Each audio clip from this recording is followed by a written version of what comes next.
안녕하십니까? 생명과 사명을 풍성히 하야미디어의 마이클윤입니다. 오늘은 다니엘 9장 24절의 해석과 하늘 성소 문제에 대해서 좀 이야기를 나누려고 합니다. 저희가 교과 공부 때 다니엘 9장을 이제 풀었는데 거기에 이제 다니엘 9장 24절에 지극히 거룩한 것, 지극히 거룩한까지만 사실 표현이 되어 있고요. 거기가 하늘 성소냐, 성소냐, 아니면 메시아냐, 이 논쟁이 크게 일었었거든요. 아마 지역 교회별로 이 문제가 좀 있었을 겁니다. 이 문제가 이제 하늘 성소와 연결이 된 문제이기 때문에 매우 중요한데 인터넷 논쟁에서 조금 내용이 다른 쪽으로 흘러간 경향이 있고요. 좀 아쉬워서. 근데 사실 생각보다는 토론이 좀 굉장히 많이 잘 됐습니다. 중간 정도까지는요. 그러다가 이제 뭐 예수님도 성소니까 그게 그거 아니냐 뭐 이런 식으로 해서 좀 흐지부지 된 경향이 있는데 이번 기회에 제가 좀 그걸 정리를 해드릴 테니까 아마 쭉 보시면 머릿속에 좀 정리가 될 거라고 생각합니다. 제가 좀 쉽고 간단하게 좀 설명을 드릴 텐데요. 조금만 기다려 보시기 바랍니다. 네, 다니엘 9장 24절의 해석과 하늘 성소 문제입니다. 자, 먼저 들어가기 전에 성경의 교사들이 유의해야 할 점이라고 화이트부인께서 사도행전 252페이지에 바울의 사역을 빗대서 거기서 나오는 원리들을 설명한 내용이 있어요. 이걸 먼저 읽고 시작하는 게 좋을 것 같습니다. 바울은 단순한 언어를 사용하여 중요한 진리를 마음에 확신시켜주고자 노력하였다. 투쟁하는 영혼들의 직접적인 필요, 곧 당면한 시련들은 그리스도교의 근본적인 원칙들에 나타난 건전하고 실践적인 교훈들과 접촉해야 한다. 이 말은 무슨 말씀이죠? 아주 간단하게 말하면 영혼들이 삶의 터전에서, 가정에서 투쟁을 하고 있다는 거예요. 마음의 영적인 투쟁이 일어나고 있습니다. 시험받고 시련에 들고 또 유혹받고 갈등하고 있어요. 그들에게 단순하고 중요한 진리를 적용 혹은 접촉시켜줘야 된다는 겁니다. 아주 부모님이 잘 요리를 해서 혹은 잘 씹어서 소화될 수 있도록 에너지를 공급해줘야 된다는 거예요. 우리가 신학적인 연구 매우 중요합니다. 또 원어 분석, 또 뭐 역사적인 탐구 그런 것들이 굉장히 중요하죠. 하지만 무엇보다도 중요한 것은 우리가 다루는 것이 하나님의 말씀이라고 하는 것이에요. 이 하나님의 말씀을 다룰 때 주의해야 될 것은 이 말씀이 영혼들한테 들어가서 어떤 영향을 끼칠 것인가를 이 성경의 교사들과 목사들이 또 지도자들이 생각을 해야 된다는 것입니다. 그것이 토론에, 말씀을 다루는 토론에 있어서도 매우 중요한 원리가 된다고 생각합니다. 그래서 바울이 아테네 갔더니 지식인들이 많아요. 그래서 지식적으로 전도를 하려다가 좀 실패했습니다. 그래서 고린도 가서는 바울이 십자가 중심의 사역을 해요. 십자가와 성령 이 두 가지가 핵심이었습니다. 고린도 교회에서는요. 그래서 고린도 교회에 보내는 첫 번째 편지에 십자가와 성령에 대한 얘기들이 가득한 거고 실제로 그 사역에 대해서 지금 화이트 부인이 설명한 겁니다. 바울이 그전에는 좀 웅변술과 수사학으로 접근해 보려고 했어요. 아테네 사람들이 그런 걸 좋아했으니까요. 그렇지만 고린도에 와서 자신이 그전에 했던 사역의 방법이 좀 효과가 떨어지고 자기가 본질적으로 좀 실수한 것 같다라고 생각하고 그리스도교의 본질은 말로 설득되는 게 아니라 성령으로 확신받고 십자가의 은혜로 사람들이 구원받는 것이라는 것을 깨달았다는 거예요. 그래서 고린도전서 2장 13절에 우리가 이것을 말하거니와 사람의 지혜에 가르친 말로 아니하고 오직 성령의 가르치신 것으로 하니 신령한 일은 신령한 것으로 분별하느니라 이렇게 설명했습니다. 지금 우리가 말하는 복음, 하나님의 말씀은 신령한 것, 곧 영적인 것입니다. 그래서 아무리 지혜의 말이라도 육의 말, 사람의 말은 잘 이해되지 않을 수가 있는 거예요. 신학 토론도 마찬가지입니다. 우리가 어떤 지적인 접근 중요하죠. 그러나 신령한 은혜와 성령의 능력으로 이 말씀이 연구돼야 되고 그것이 영혼들에게 전달되거나 접촉돼야만 그것이 풍성함과 생명력을 갖다 주는 것이에요. 우리가 모든 성경 연구와 신학 연구에 있어서 이러한 대원칙들을 반드시 주의를 해야 된다라고 생각을 합니다. 자, 먼저 다니엘 9장 24절의 문제니까 그 원어 분석을 좀 해보겠습니다. 개역 한글 성경이 좀 문제가 있었어요.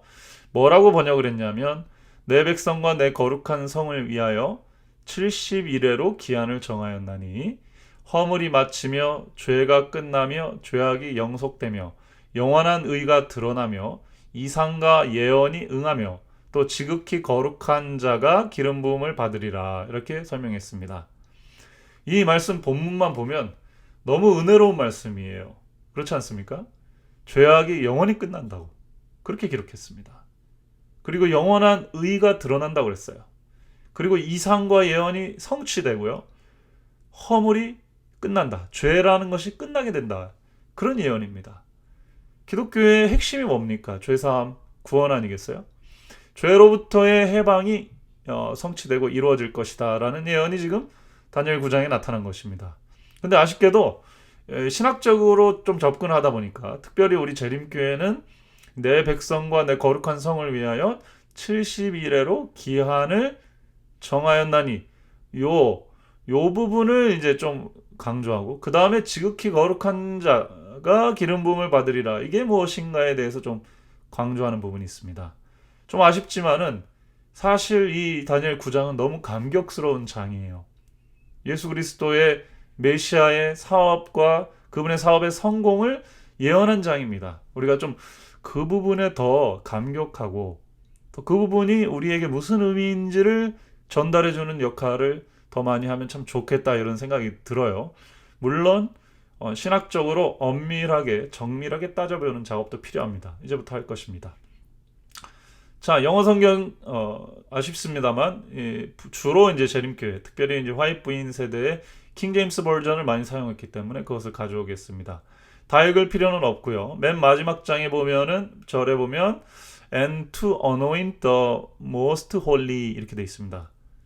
개역 한글 성경에는 지극히 거룩한 자가 기름 부음 받으리라 이렇게 성경이 기록이 돼 있는데 킹 제임스 버전에는 the most holy까지만 기록이 돼 있고 the most holy one 사람이라든지 holy person 이렇게 기록이 돼 있지 않습니다. 그리고 그 뒤에 장소도 기록돼 있지는 않아요.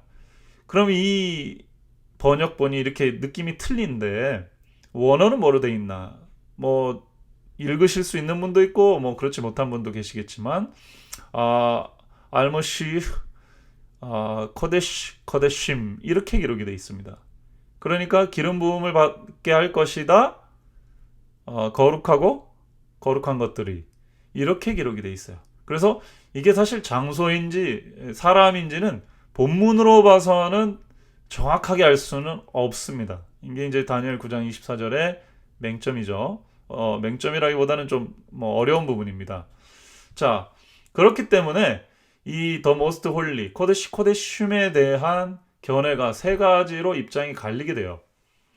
전통적으로 재림교회는 이 코데심이 지성소를 가르치는 것이며 이때 지성소는 이 땅의 지성소가 아니요 하늘 성소를 가리키는 것이다 라고 해석을 해왔습니다.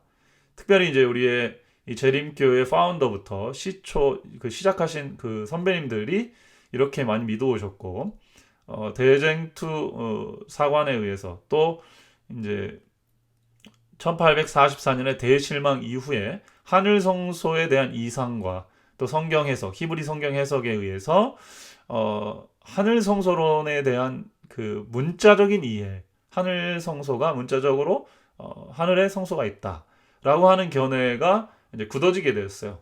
그리고서는 이제 시간이 지나면서 그것들이 좀 변모하고 발전하게 됩니다. 자, 일단 논쟁 속에서 제가 먼저 정리를 하고 살펴보도록 하죠. 첫 번째 그런 견해는 방금 말씀드린 전통적인 견해입니다. 하늘 성소를 가르치는 것이다. 두 번째 견해는 아니다. 개역 한글 성경이 말한 것처럼 지극히 거룩한 자가 기름 부음을 받으리라 이렇게 돼 있다. 그러니 지극히 거룩한 자는 지극히 높으신 분과 같이 기름 부음을 받은 분은 기름 부음 받은 자체가 메시아를 뜻하기 때문에 메시아 되는 예수님을 이 예언은 가리키는 것이다 라고 주장하는 분들이 계셨습니다. 또 이렇게 양쪽으로 갈려가지고 하늘 성소다 아니다 예수님이다 이렇게 싸우다 보니까 예수님이 곧 성소이기 때문에 어떻게 해든 상관없다 혹은 둘 다 맞다 이런 식으로 논의가 정리가 되는 것 같았지만 사실 그 이후로는 이 논의가 제대로 발전되지는 못하고 그냥 흐지부지 되는 식으로 하면서 얘기가 끝났습니다. 근데 사실 이 논의는 굉장히 중요합니다. 특별히 다니엘 9장 24절은 재림교의 정통성이랑 연결돼 있고 재림교의 어떤 기본 우리의 정체성이랑 연결이 돼 있고 그 다음에 이것이 이제 하늘 성소 개념하고 연결이 돼 있기 때문에 또 하늘 성소 개념은 재림교회 내에서 굉장히 독특한 발전의 형태를 띠고 있었기 때문에 이 논의를 통해서 이런 것들을 한번 살펴보고 그동안 우리가 좀 잘못 생각했던 거나 혹은 오해의 소지가 있었던 것들을 정리하고 넘어가는 계기로 삼는 것은 굉장히 중요할 거라고 생각합니다. 자, 먼저 첫 번째 견해부터 좀 제가 말씀을 드려보겠습니다. 안교교과 10과에 보면 고백에서 위로로라고 하는 그 장에 그 1기죠. 2020년 1기 다니엘서 안교교과 10과에 보면은 메시아의 사역 파트에 이렇게 나왔습니다. 다니엘 9장 24절을 해석하면서 여기 지극히 거룩한 이가 기름 부음을 받으리라 라고 돼 있는데 여기서 말하는 지극히 거룩한 이는 사람이 아닌 장소이다 이렇게 얘기하니까 헷갈리죠. 왜냐면 개역 한글 성경이 지극히 거룩한 이로 한글 성경이 그렇게 번역하고 있기 때문에 지극히 거룩한 이는 사람이 아닌 장소이다 이렇게 말하니까 이게 좀 모순되는 거죠. 따라서 이 진술은 그리스도께서 우리의 대제사장으로 즉위하실 때에 하늘 성소가 기름 부음을 받는다는 뜻이다. 그러면서 히브리서 8장 1절을 붙여놨습니다. 너무 간단한 설명이에요.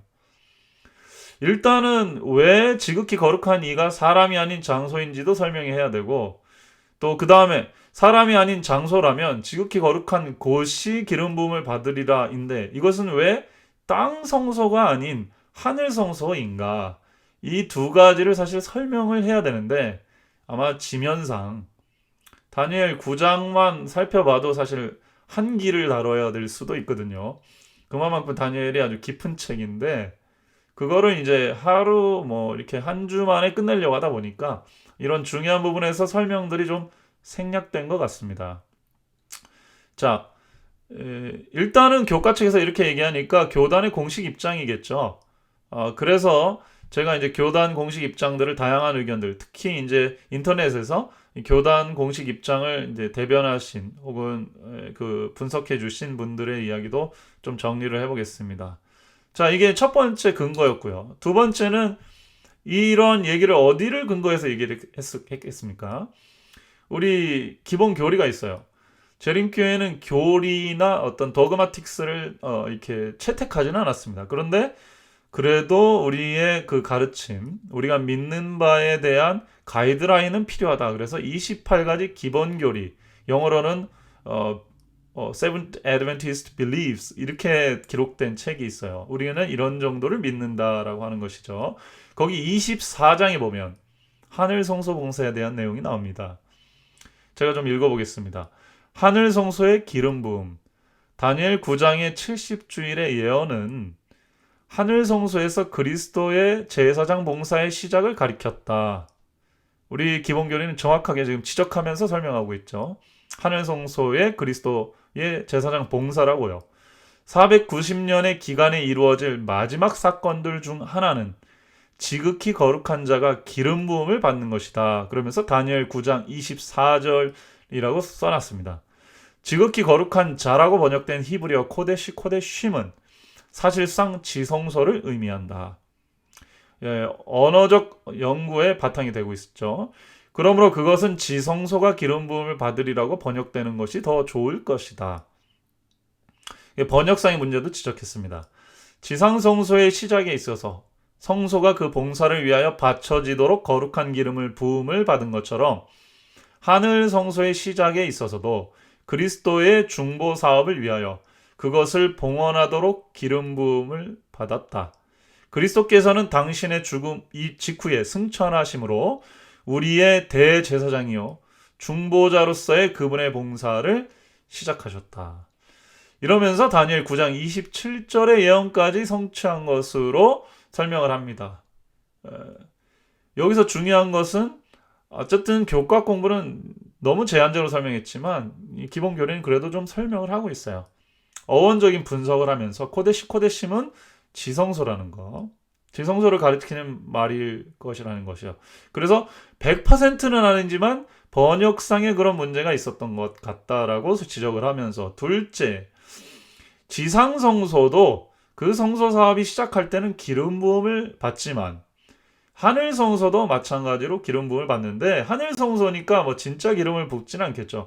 하지만 예수 그리스도께서 승천하시고 중보 사역을 하심으로써 그것이 의미적으로 기름 부음을 받은 것이다 라고 하면서, 왜냐하면 다니엘 9장 27절 그리고 히브리 8장 1절 아까도 뭐 잠깐 써놨지만 히브리 8장 1절에는 우리의 대제사장이 하늘에 있다고 그랬어요. 그래서 예수님이 대제사장으로서 중보자의 역할을 하시는데 하늘에서 하신다고 했거든요. 그러니까 대제사장이 있고 하늘에서 중보하시니까 하늘에 지성소가 있는 게 아니냐. 그래서 하늘 성소 봉사를 가리키는 것이다 라고 해석을 하는 것입니다. 물론 여기에도 조금은 부족한 부분이 있어요. 그리고 기본 교리보다 재림교회는 이제 화이트부인의 글을 더 믿기 때문에 제가 이제 재림교회 주석하고 화이트부인의 글까지 한번 더 살펴보겠습니다. 그래서 하늘 성소론을 주장하시는 분들은 이렇게 기본 교리, 그 다음에 주석, 그 다음에 화이트부인의 글 이런 것들을 근본으로 해서 그 해석적 가이드라인을 잡고 있는 것이거든요. 자, 재림교회 주석입니다. 재림교회 주석 4권 852페이지에 여기에서 그리스도가 대제사장으로 취임하시기 전에 하늘 성소가 관유되었음을 다니엘은 언급하였다라고 결론을 내리는 것이 합당하다 이렇게 써놨습니다. 자, 그러면서 설명하기를 지극히 거룩한 이는 여기서 이제 한글 성경을 따왔기 때문에 지극히 거룩한 이라고 된 겁니다. 사실은 the most holy, 코데심은 이렇게 표현하는 게 더 정확하겠죠. 가장 거룩한 것 또는 가장 거룩한 자로 번역될 수도 있다. 유대인 해석자들과 많은 기독교 주석자들은 지극히 거룩한 이가 메시아를 언급하는 말이라는 견해를 나타냈다. 그런데 이 히브리어 구절이 다른 곳에서는 확실하게 사람을 가리킨 사례를 볼 수 없다는 사실과 이 환상의 더 큰 국면이라는 맥락에서 하늘 성소를 논의하고 있다는 사실로 미뤄볼 때 다니엘은 여기서 그리스도가 대제사장으로 취임하기 전에 하늘 성소가 기름 부음을 받는 것에 대해 말하고 있다고 결론 지을 수도 있다. 네, 재림교회 주석도 정확하게 하늘 성소론을 주장하고 있습니다. 다니엘 9장 24절은 하늘 성소일 것이다. 근데 좀 유보적인 표현들을 했죠.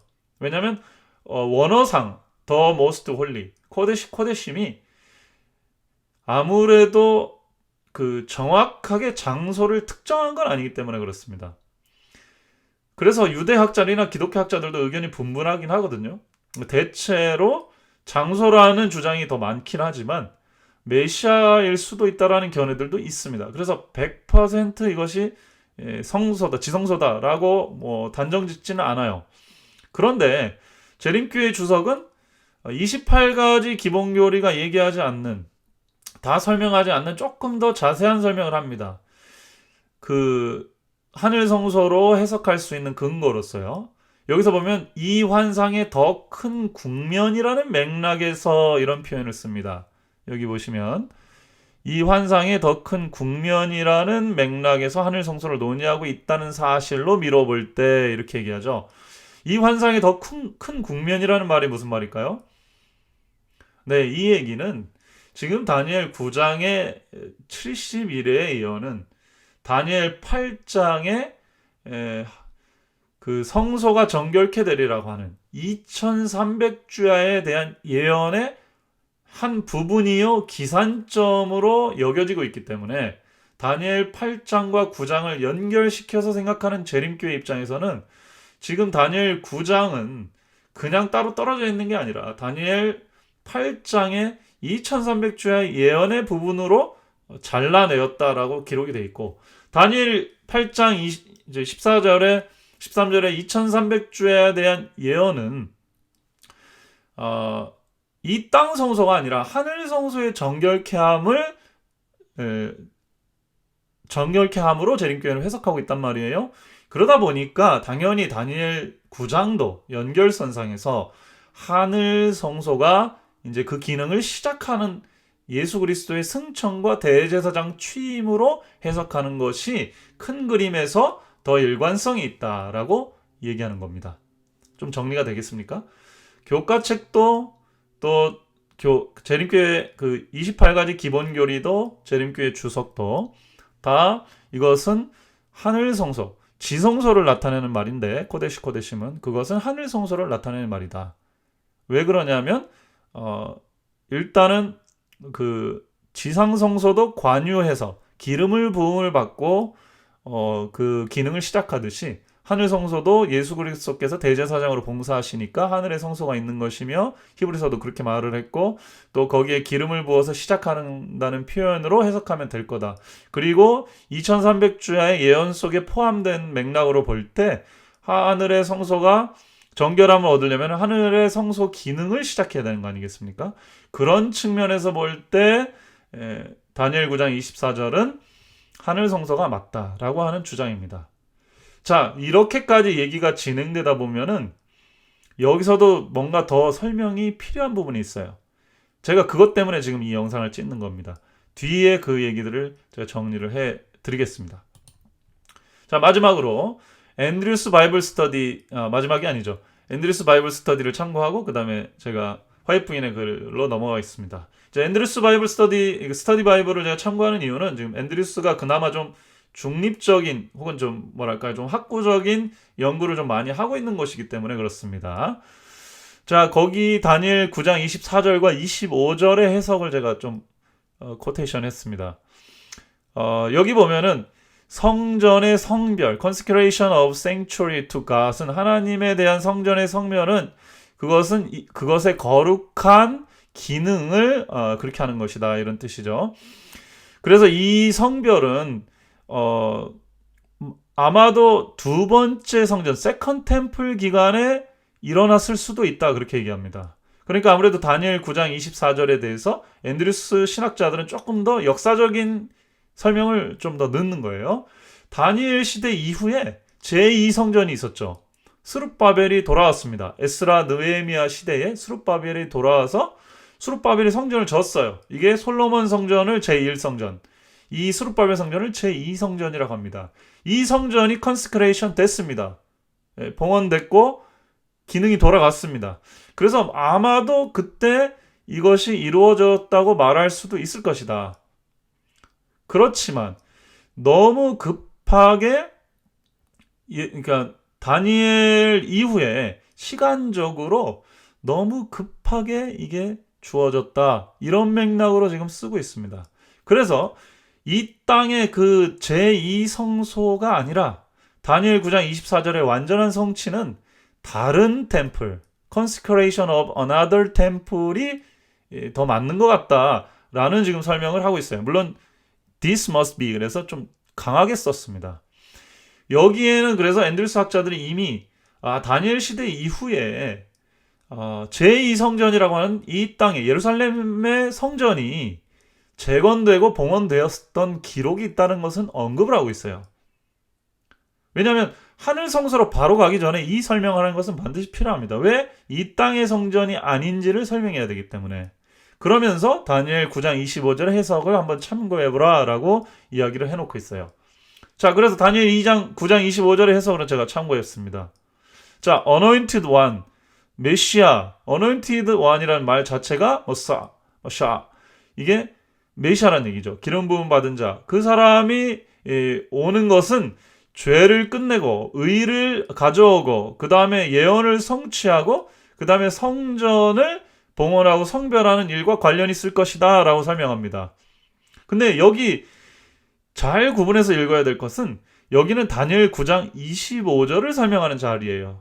그러니까 지금 맨 처음에 Ultimate Anointed One은 메시아가 맞습니다만 밑에 Consecration of Sanctuary 하면서 다니엘 9장 24절을 뜬 것은 이것은 다니엘 9장 24절의 더 코데시 코데심을 이미 성전으로 해석하고 여기에 포함시킨 겁니다.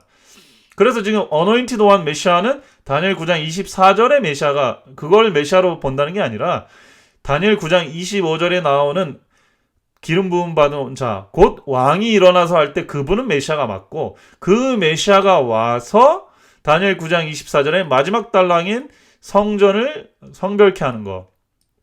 지극히 거룩한 곳을 기름 부음을 할 것이 이루어질 것이다 라고 설명을 하는 거예요. 그렇게 함으로써 다니엘 9장 24절에서 Another Temple만 얘기를 했던 얘기에서 조금 더 확장된 개념으로 해석을 해주고 있습니다. 그러면서 He was anointed by the God's Spirit.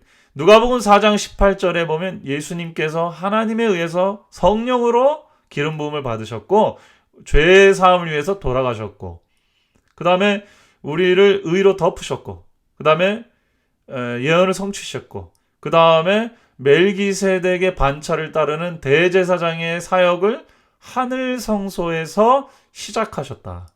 이렇게 설명을 하고 있어요.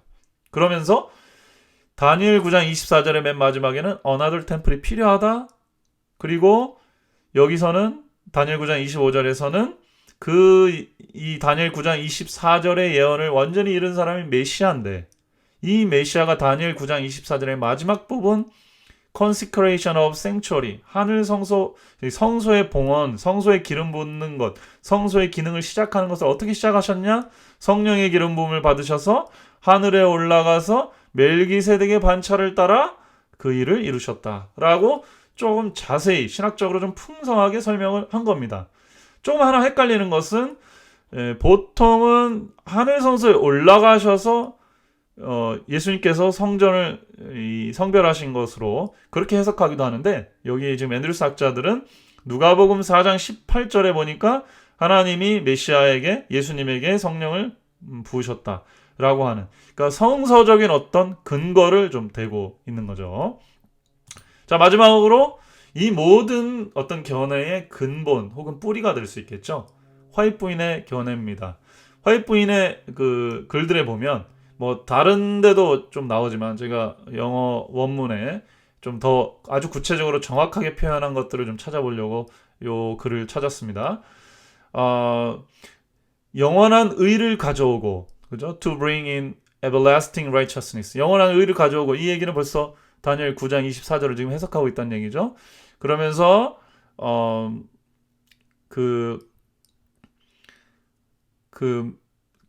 예수님께서 아마 십자가에 달려 돌아가심으로써 구약의 그런 어떤 그 죄를 사하는 그런 그 매년의 제사에 대한 이야기로 이야기를 하면서 그러나 크라이스트 그 매년 이스라엘 백성이 성소에서 정결케 하는 죄 그 대속죄를 보냈는데 그런 거 제물과 다르게 예수님께서는 by his own blood 그분의 피로써 그분 자신의 피로써 entered once into the holy place 단번에 the holy place 여기서는 사실 지성소가 맞아요. 물론 그것도 성소 안에 있으니까 이렇게 말해도 표현이 됩니다.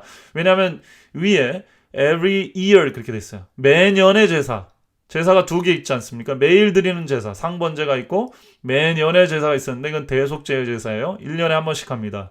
7월에요. 이스라엘은 종교적으로 7월이 1월이나 마찬가지입니다.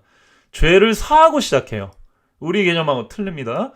그래서 그리스도께서 by his own blood 그분의 피로 성소에 직접 들어가셨는데 그것은 대속죄 봉사를 그분께서 실체로 십자가 이후에 단번에 이루신 것으로 설명하면서 having obtained eternal redemption for us 영원한 구속을 획득하셨다 이렇게 얘기합니다. 이스라엘은 구약의 그림이죠. 대속죄일이 아무리 중요하다고 해도 매년 했어야 됐습니다. 근데 단번에 영원한 속죄가 이루어지진 않았어요.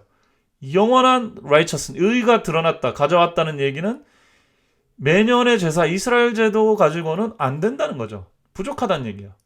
원형이 와야 되고 한 번에 그걸 끝내는 일이 있어야 되는데 그건 예수 그리스도께서 십자가에서 피를 흘림으로써 그렇게 됐고 마치 대속죄일 때 대제사장이 그 피를 가지고 지성소에 들어가서 피를 뿌려서 속죄를 완성시키듯이 그리스도께서 자기 피를 가지고 하늘 성소에 들어가서 그 피를 뿌려가지고 한 번에 이뤘다 이 얘기를 지금 하려고 하는 거죠.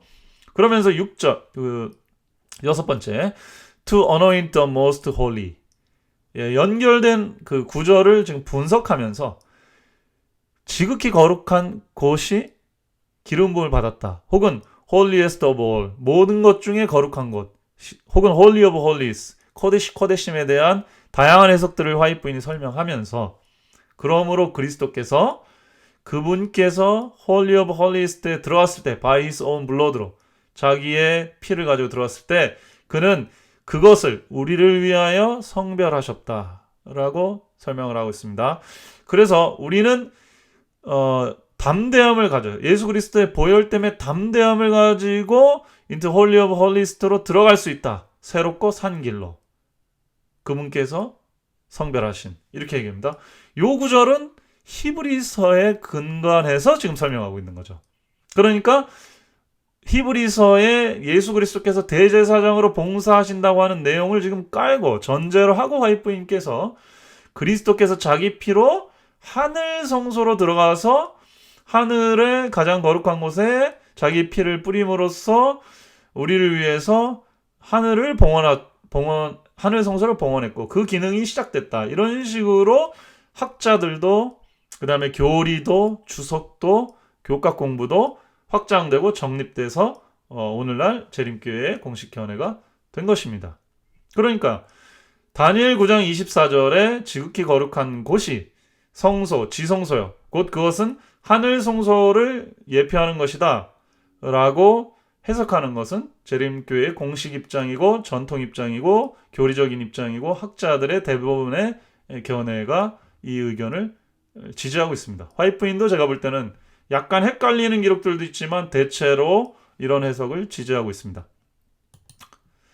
자, 이걸 지성소로 보는 재림교회 대표 학자들 참고로 제가 쭉 살펴보겠습니다. 윌리엄 셰이, 신계훈 목사님, 김대성 목사님, 이상량 목사님, 맥스웰, 리즐리 하딩, 김영호 목사님, 게르하르트 판들 모두 다 이 해석을 따르고 있어요. 자, 이 입장의 강점과 약점을 좀 설명을 드리겠습니다. 재림교회 전통적인 해석이라고 해서 완전 100% 무결한 진리라고 이렇게 말할 수는 없겠죠. 계속 우리는 어떤 신학적 연구와 발전을 이루긴 해야 됩니다. 그래서 강점과 약점이 있어요. 성경 원어적인 가능성이 제가 볼 땐 코데심을 지성소로 해석하는 것이 더 높다고 봅니다. 저도. 그 다음에 역사적 개연성도 그렇습니다.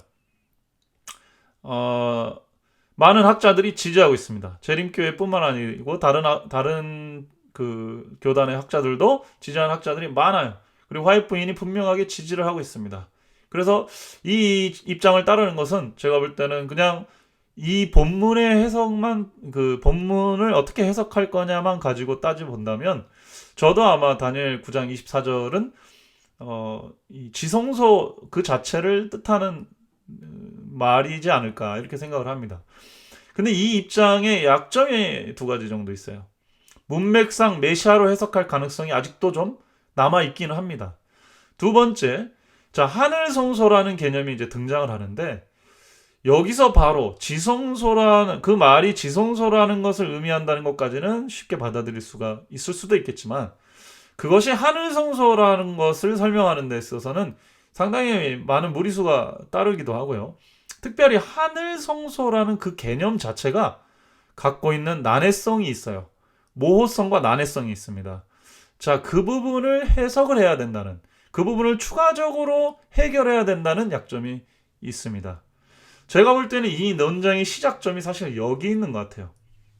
다니엘 9장 24절을 뭐로 볼 것이냐는 그 언어 해석의 문제를 넘어서서 그것을 하늘 성소로 재림교회가 전통적으로 해석해 왔는데 그러면 하늘 성소라는 것을 우리가 어떻게 이해할 수 있느냐? 하늘에 진짜 성소가 물리적인 성소가 있느냐? 정말 그걸 어떻게 우리가 이해할 수 있느냐라는 부분에 대한 논점이 배경에 깔려 있는 것이죠. 사실 이것은 재림교회 신학에 있어서 가장 아름다움이 아니라 어려운 부분 중에 하나입니다.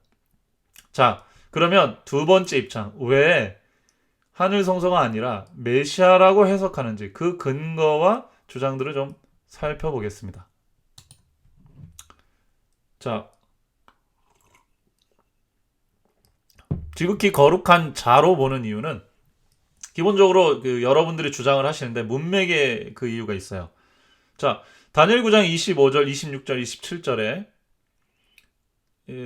이 계속 지극히 거룩한 자로 보이는 사람들의 얘기가 나와요. 특별히 다니엘 9장 25절하고 26절에는 기름 부음을 받은 자가 직접 언급이 되어 있습니다. 기름 부음 받은 자 곧 왕이 일어나서 이렇게 되어 있어요. 이거는 대부분이 99%가 이거는 메시아로 봅니다. 두 번째 26절도 기름 부음을 받은 자다 끊어져 없어질 것이며 이것도 거의 대부분이 메시아로 봅니다. 이제 여기서 개신교는 27절에서 갈립니다. 어떤 분들은 그가 장차 많은 사람으로 더불어 한 일해 동안의 언약을 굳게 정하겠고 그가 그 일의 절반의 제사와 예물을 금지할 것이다. 이 얘기를 이제 세대주의자들은 이제 먼 미래로 보냈기 때문에 이게 이제 예수님한테 적용이 되기는 힘들겠죠. 그러나 이제 세대주의가 아닌 분들 중에는 이것도 문맥상 예수님이 이루시는 십자가 때 한 일회의 절반 동안에 언약을 굳게 정한다는 새 언약을 맺으시고 그 일의 절반의 제사와 예물을 금한다는 얘기는 옛 언약을 폐한다. 옛 언약을 폐하고 새 언약을 세운다는 얘기로 해석할 수 있다라고 보죠. 자, 이렇게 보면 다니엘 9장 24절을 예수님께서 가브리엘을 통해서 말씀을 하시고 그 다음에 25장 26절 27절을 24장을 확대 해석하는 식으로 기록이 되어 있거든요. 그건 정확합니다. 자, 그렇다고 한다면 지금 25장 26장 27절은 다 기름 부음 받은 자가 무슨 일을 할 것인지에 대한 이야기입니다. 그래서 해석적 일관성과 통일성의 입장에서 보면 다니엘 9장 25절에 기름 부음 받은 자가 지극히 거룩한 자가 기름 부음을 받은 것이라 라고 해석하는 게 더 그럴듯해 보여요. 그렇기 때문에 한국어 성경에는 그러한 이해가 반영이 된 겁니다.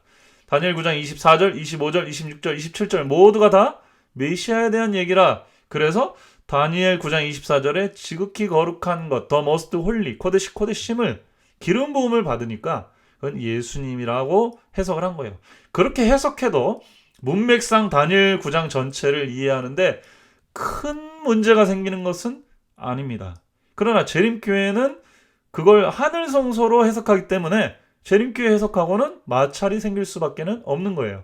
그러다 보니까 많은 사람들이 이 논쟁에 대해서 굉장히 민감하게 생각을 했던 것이고 어떤 부분들은 그렇기 때문에 재림교회 신학의 유연성을 더 강조하기도 하고 뭐 이런 식으로 얘기가 진행이 됐던 겁니다. 자, 이렇다고 해서 다니엘 9장 24절에 지극히 거룩한 것, 더 코데심이 더 머스트 홀리가 무조건 메시아로 봐야 되느냐? 그렇지는 않죠. 그렇지 않아도 문맥상은 또 큰 어려움이 없습니다. 그걸 지성소로 봐도 그러한 일이 일어나는 것을 메시아가 이루겠다 하면서 25장 26절 27절이 이루었음을 메시아를 통해 그 일을 이룰 것임을 이야기한 거다라고 해도 이해는 가기 때문에 그렇습니다. 자, 그 다음에 이것만 가지고는 그러니까 논리적 설득력이 좀 약하죠. 그러니까 이분들이 메시아로 이 다니엘 9장 24절을 해석하는 분들은 또 이제 화이트 부인의 글을 가지고 와서 자신들의 주장을 이어갑니다. 자, 시대의 소망 232페이지와 234페이지까지의 내용을 살펴보면 기름 부음을 받으신 메시아 예수님에 대한 얘기가 나오죠. 예수님이 침례받는 장면에서 화이트 부인의 주석을 지금 제가 코테이션 한 겁니다. 많은 분들이 이걸 코테이션 했어요.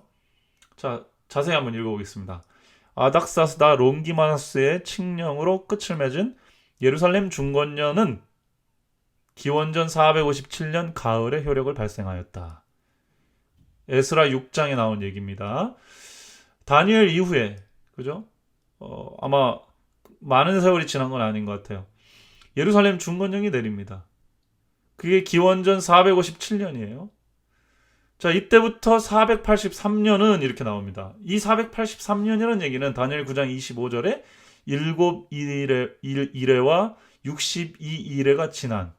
그래서 그걸 계산을 하면은 457년을 예루살렘 중건하라는 영이 날 때부터 7일에와 62일에가 지날 것이요 했는데, 그때 기름 부음 받은 자 왕이 일어날 것이요 그렇게 얘기했는데, 만약에 예루살렘 중건령이 여러 번 있었지만 그 여러 가지 포괄적인 명령이라고 할 수 있는 아닥사스다 제7년 457년 기원전 BC 457년에 발효가 된 그 중건령을 기산점으로 삼으면 거기서 7일에 1일은 1년이라는 원칙을 재림교회는 따르기 때문에 그것을 적용하면은 문자적으로 457년 빼기 483년을 하면은 플러스 27년이 되겠죠. 28년이 될 텐데 중간에는 0년이 없으니까요. 그러면 서기 27년 가을까지 미친다는 거예요. 무슨 말씀인지 아시겠죠? 자, 457 더하기 27 하면은 계산이 쉬운 겁니다. 자, 그렇게 되면은 다니엘 9장 25절의 예언이 정확하게 예수님께서 서기 AD BC BC라고 하죠. AC라고 하나? 예. 커먼 에라로 요즘 설명을 하니까. 어쨌든 예수님 이후 27년 가을에까지 미치는데 그때 무슨 일이 있었느냐? 예언에 의하면 그 기간에 메시아 곧 기름 부음 받은 자에게까지 이를 것이라고 했는데 서기 27년에 예수께서는 침례를 받으실 때에 성령의 기름 부음을 받았으며 곧 이어 그의 공생애가 시작되었다. 그때 때가 찼다는 기별이 선포되었다라고 설명을 하고 있습니다. 이 부분이 다니엘 9장 24절, 25절 부분을 해석한 거는 맞습니다. 자, 여기 읽어보니까 예수님께서 여기에 보면 기름 부음 받은 자에게까지 이를 것이다 라고, 메시아 곧 기름 부음 받은 자에게까지 이를 것이다 라고 설명을 했고, 그때 예수님께서 성령의 기름 부음을 받았다 라고 쓰고 있습니다. 자, 그렇게 보니까 이것이 마치 다니엘 9장 24절에 지극히 거룩한 것이 기름 부음을 받겠다라는 표현이 이때 이루어진 것처럼 보이죠. 근데 사실은 지금 이 예언은, 이 화이트부인의 설명은 다니엘 9장 25절에 대한 예언이 이때 이루어졌다는 것을 설명하고 있는 겁니다. 더 자세히 읽어보면 그렇습니다. 근데 한글 성경이 지극히 거룩한 곳이가 아니라 지극히 거룩한 자가 기름 부음을 받으리라 라고 해석이 써야 있기 때문에 혼란이 발생하고, 그거를 재밌게 한국어판 교재나 또 교과책에 다 지극히 거룩한 자라는 성경의 코테이션을 따오다 보니까 이런 혼란이 발생한 겁니다. 근데 만약에 이거를 다니엘 9장 24절에 대한 해석으로 생각한다면 화이트 부인이 지금 기록이 약간 혼란이 발생하죠. 화이트 부인이나 재림교회 학자들은 이것을 통해서 혼란을 느끼지 않았어요. 이거는 다니엘 9장 25장에 말하는 기름 부음 받은 자에 대한 예언이 이때 성취된 거라고 하는 것을 설명하는 것으로 받아들입니다. 자, 그렇다면 지금 문맥적 가능성도 조금 있지만 좀 부족하고 반대의 생각도 가능성이 있으니까요.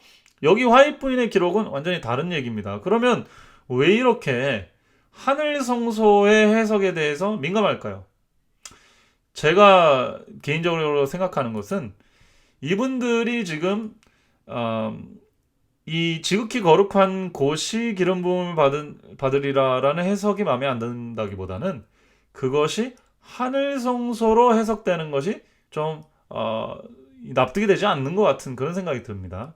일단은 더 모스트 홀리, 이 지극히 거룩한 것이 기름 부음의 시점이 좀 얘기가 달라지죠. 자, 지금 예수님으로 보는 더 모스트 홀리가 예수님이라고 생각하는 분들은 침례 때 예수님이 더 가장 지극히 거룩한 것이 기름 부음을 받은 것이다, 이렇게 해석을 하는 측입니다. 그래서 메시아의 공생애가 시작됐다고 했습니다. 근데 이거는 다니엘 9장 25절과 연결될 가능성이 높죠. 화이트 부인 해석까지 다 고려를 하면요. 재림교회 전통적인 해석은, 앤드류스나 재림교회 주석은 승천해서 하늘 성소 봉사를 시작할 때에 기름 부음이 이루어졌다 이렇게 얘기합니다. 근데 앤드류스 바이블은 제가 뭐 여기 좀 써놨지만은 승천이라고 직접적인 언급하기보다는 대제사장 봉사는 승천 이후에 일어났지만 좀 특이하게도 누가복음 4장 18절 이 땅에 있을 때 봉사할 때도 이미 성령을 받았기 때문에 예수님이 이제 그런 봉사를 시작했다 이렇게 기름 부음 받았 이게 그 기름 부음 받은 저기로 봉사했다 이런 기록을 했기 때문에 이게 좀 헷갈리는 겁니다. 하늘 성소 예수님도 메시아죠. 메시아라는 이름 자체가 기름 부음을 받았다는 뜻이에요. 근데 앤드루스 바이블에서도 누가복음 4장 18절에 예수님이 기름 부음 받았고 근데 화이트이나 또 주석에는 하늘로 올라가서 성전을 기름 부음 받았고 이렇게 해서 기름 부음의 시점들에 대한 이제 이야기들이 좀 혼란스러운 부분들이 있는 겁니다. 자, 어찌됐든 크게 보면은 양쪽이 이렇게 나뉘었어요. 예수님의 침례 때 예수님이 지극히 거룩한 것은 예수님이 기름 부음 받은 것이다. 그 시점을 다니엘 9장과 25절과 연결시켜서 설명한 것이 다니엘 9장 25절이고 다니엘 9장 24절은 그런 전반적인 메시아 사역을 설명하는 것이다 라는 책이고 재림교회는 예수님이 전반적으로는 앤드루스 바이블은 좀 틀리지만 전반적으로는 승천하셔서 하늘 성소 봉사를 대제사장을 직무를 시작하면서 기름 부음 성전의 기름 부음 하늘 성소의 기름 부음 받은 것이다 이렇게 설명하는 것입니다. 그냥 이렇게 설명을 해야 1844년에 지성소 봉사가 이야기가 되고 또 성소 정결이라고 하는 성소 봉사의 마무리가 연결이 되기 때문에 그렇습니다. 자, 그러면 왜 이렇게 재림교회는 하늘 성소론을 주장할까요? 제가 아까도 말씀드렸지만 이 메시아설을 주장하는 분들의 근거는 하늘 성소론을 받아들이기가 어렵다는 부담이 된다는 그런 정서가 깔려 있다고 저는 봅니다. 재림교회 하늘 성소론의 근거는 어디 있는가? 히브리서입니다. 히브리서 8장 1절에 보면 이제 하는 말의 중요한 것은 이러한 대제사장이 우리에게 있는 것이라 그가 하늘에서 위엄의 보좌 우편에 앉으셨으니 이렇게 나옵니다. 예수님이 대제사장이신데 어디 있대요? 하늘에 계시대요. 예수님이 승천하셨으니까 하늘 가신 건 맞죠? 거기가 하나님 보좌 우편이라고 하고요. 대제사장의 직무를 하셨다는 표현을 쓰네요. 2절입니다. 거기서 예수님께서는 성소와 참장막에 부리는 자라 이 장막은 주께서 베푸신 것이요 사람이 한 것이 아니니라 이렇게 설명합니다. 거기에는 성소와 참장막의 대제사장으로 있으신 거래요. 근데 이 장막은 이 참장막은 사람이 손으로 만든 게 아니고 하나님께서 직접 만드신 것이다. 하나님의 장막이다. 이런 표현을 씁니다. 약간 모호한 표현들이에요. 어쨌든 예수님께서는 하늘에서 대제사장의 직무를 하신다는 상황을 지금 묘사하고 있습니다. 그 다음에 9장 22절과 23절을 보겠습니다. 율법을 쫓아 거의 모든 물건이 피로써 정결케 되나니 피 흘림이 없은즉 사하심이 없느니라. 우리가 잘 아는 말씀이죠. 23절 그러므로 하늘에 있는 것들의 모형은 이렇게 설명합니다. 이런 것들로서 정결케 할 필요가 있었으나 하늘에 있는 것들은 그런 것들보다 더 좋은 제물로 할지니라 이렇게 설명했습니다. 자, 이거를 뒤집어서 설명하면 하늘에 있는 것의 모형이 이 땅에 있는 장막이었다는 것이에요. 그게 사람의 손으로 한 장막이었습니다. 그런데 하늘에 있는 것들은 이 땅에 있는 것과 같은 짐승의 피로 정결케 할 수가 없다는 거예요. 더 좋은 제물이 필요하다는 거예요. 더 좋은 제물은 뭐였습니까? 예수 그리스도의 피였어요. 그래서 예수 그리스도의 피가 하늘에 있는 이 땅 성소의 원형의 성소인 하늘에 필요하다. 이런 식으로 우리가 해석을 할 수가 있습니다. 그래서 재림교회는 전통적으로 다니엘 9장 24절, 다니엘 8장 14절과 연결시켜서 히브리서 7장, 8장, 9장, 10장에 이르는 내용이 이 땅 성소에 대비되는 하늘 성소, 그리고 이 땅의 제사장과 다른 하늘 대제사장으로서의 예수 그리스도론을 설명하고 있기 때문에 그래서 그걸 다 연결시켜서 이게 큰 어떤 그 매트릭스가 돼요. 재림교회 신학 해석의 매트릭스입니다. 이게 한두 개가 연결되어 있는 게 아닙니다. 크게 짜여져 있는 거예요. 그러한 흐름 속에서 하늘 성소론을 주장하고 믿고 있는 것입니다. 그래서 우리는 재림교회가 2300주야라고 하는 재림교회만의 독특하면서도 재림교회 정체성이 기반이 되는 성서 예언 해석이 딱 기틀을 갖춰져 있는 거예요. 다니엘 9장 24절, 다니엘 9장에 나오는 70주 예언은 여기에 들어가는 겁니다. 다니엘 8장에 14절에 2300주의 큰 예언 속의 한 부분으로 들어가 있으면서 기산점을 주고 있어요. 그러니까 기산점을 주어서 예수 그리스도의 성취가 정확하게 맞는 걸 보니까 이 기산점 정확한 거죠. 그리고 둘이 연결된다고 하니까 기산점을 공유한다면 2300주야 1일은 1년 원칙에 따라 1844년에 나오고 재림교회가 그때 탄생했거든요. 이래서 재림교회의 해석이 있어서 성소봉사 이 하늘 성소 교리는 굉장히 중요한 것입니다. 재림교회에 대해서 하늘 성소의 중요성에 대해서는 강조를 더 많이 하지 않아도 돼요. 재림교회는 현대진리라고 하는 것을 5개를 믿고 있습니다. 성소론, 하늘 성소론, sanctuary, 그 다음에 세밧, 안식일, 그 다음에 state of death, 죽은 자의 상태, second coming, 재림이죠. 그 다음에 spirit of prophecy, 예언의 신, 이렇게 5가지를 믿습니다. 근데 사실 이 중에서 제일 신학적으로 난해하고 중요한 게 성소론이라고 저는 생각해요. 근데 문제는 이 하늘 성소론을 이 히브리서와 다니엘 그리고 구약에 있는 예언들 이런 신학적 배경들을 깊이 이해를 해야만 정확하게 이해할 수 있는데 이거를 이제 우리가 흔히 이렇게 신앙적으로 우리가 잘 보는 대로 쉽게 이해하기 위해서 저렇게 그림을 그려놔요. 자, 이런 식으로 그림을 그려놓으면은 하늘에 저렇게 구약 레위기나 출애굽기에 있는 성소 같은 저런 성소가 있나? 그리고 예수님이 하늘 대제사장에 저런 옷을 입고 저렇게 봉사하시는가? 하늘나라에서 이렇게 오해할 가능성도 있습니다. 자, 뿐만 아니라 이 하늘 성소로는 예수 그리스도의 십자가의 사역의 연장이기도 하지만 또 다른 국면이기도 하기 때문에 예수님이 십자가에서 일을 다 끝낸 게 아니라 뭔가 하늘에서 또 하고 계시는 거라는 생각이 들기 때문에 구원론에 대한 상당한 함의를 가지고 있어요. 쉽게 말하면 하늘 성소론을 어떻게 보느냐에 따라 재림교회 구원론이 왔다 갔다 하는 겁니다. 그래서 하늘 성소 교리에 대한 반론 혹은 문제제기 혹은 의문이 재림교회 내에서는 있어 왔던 거죠. 그것이 오늘날 다니엘 9장 24절에 메시아냐 하늘 성소냐라는 해석상의 문제에 반영이 됐다고 저는 읽었던 겁니다. 행간이 그렇게 보였어요. 또 그런 질문들을 진짜로 한 분들도 많았죠.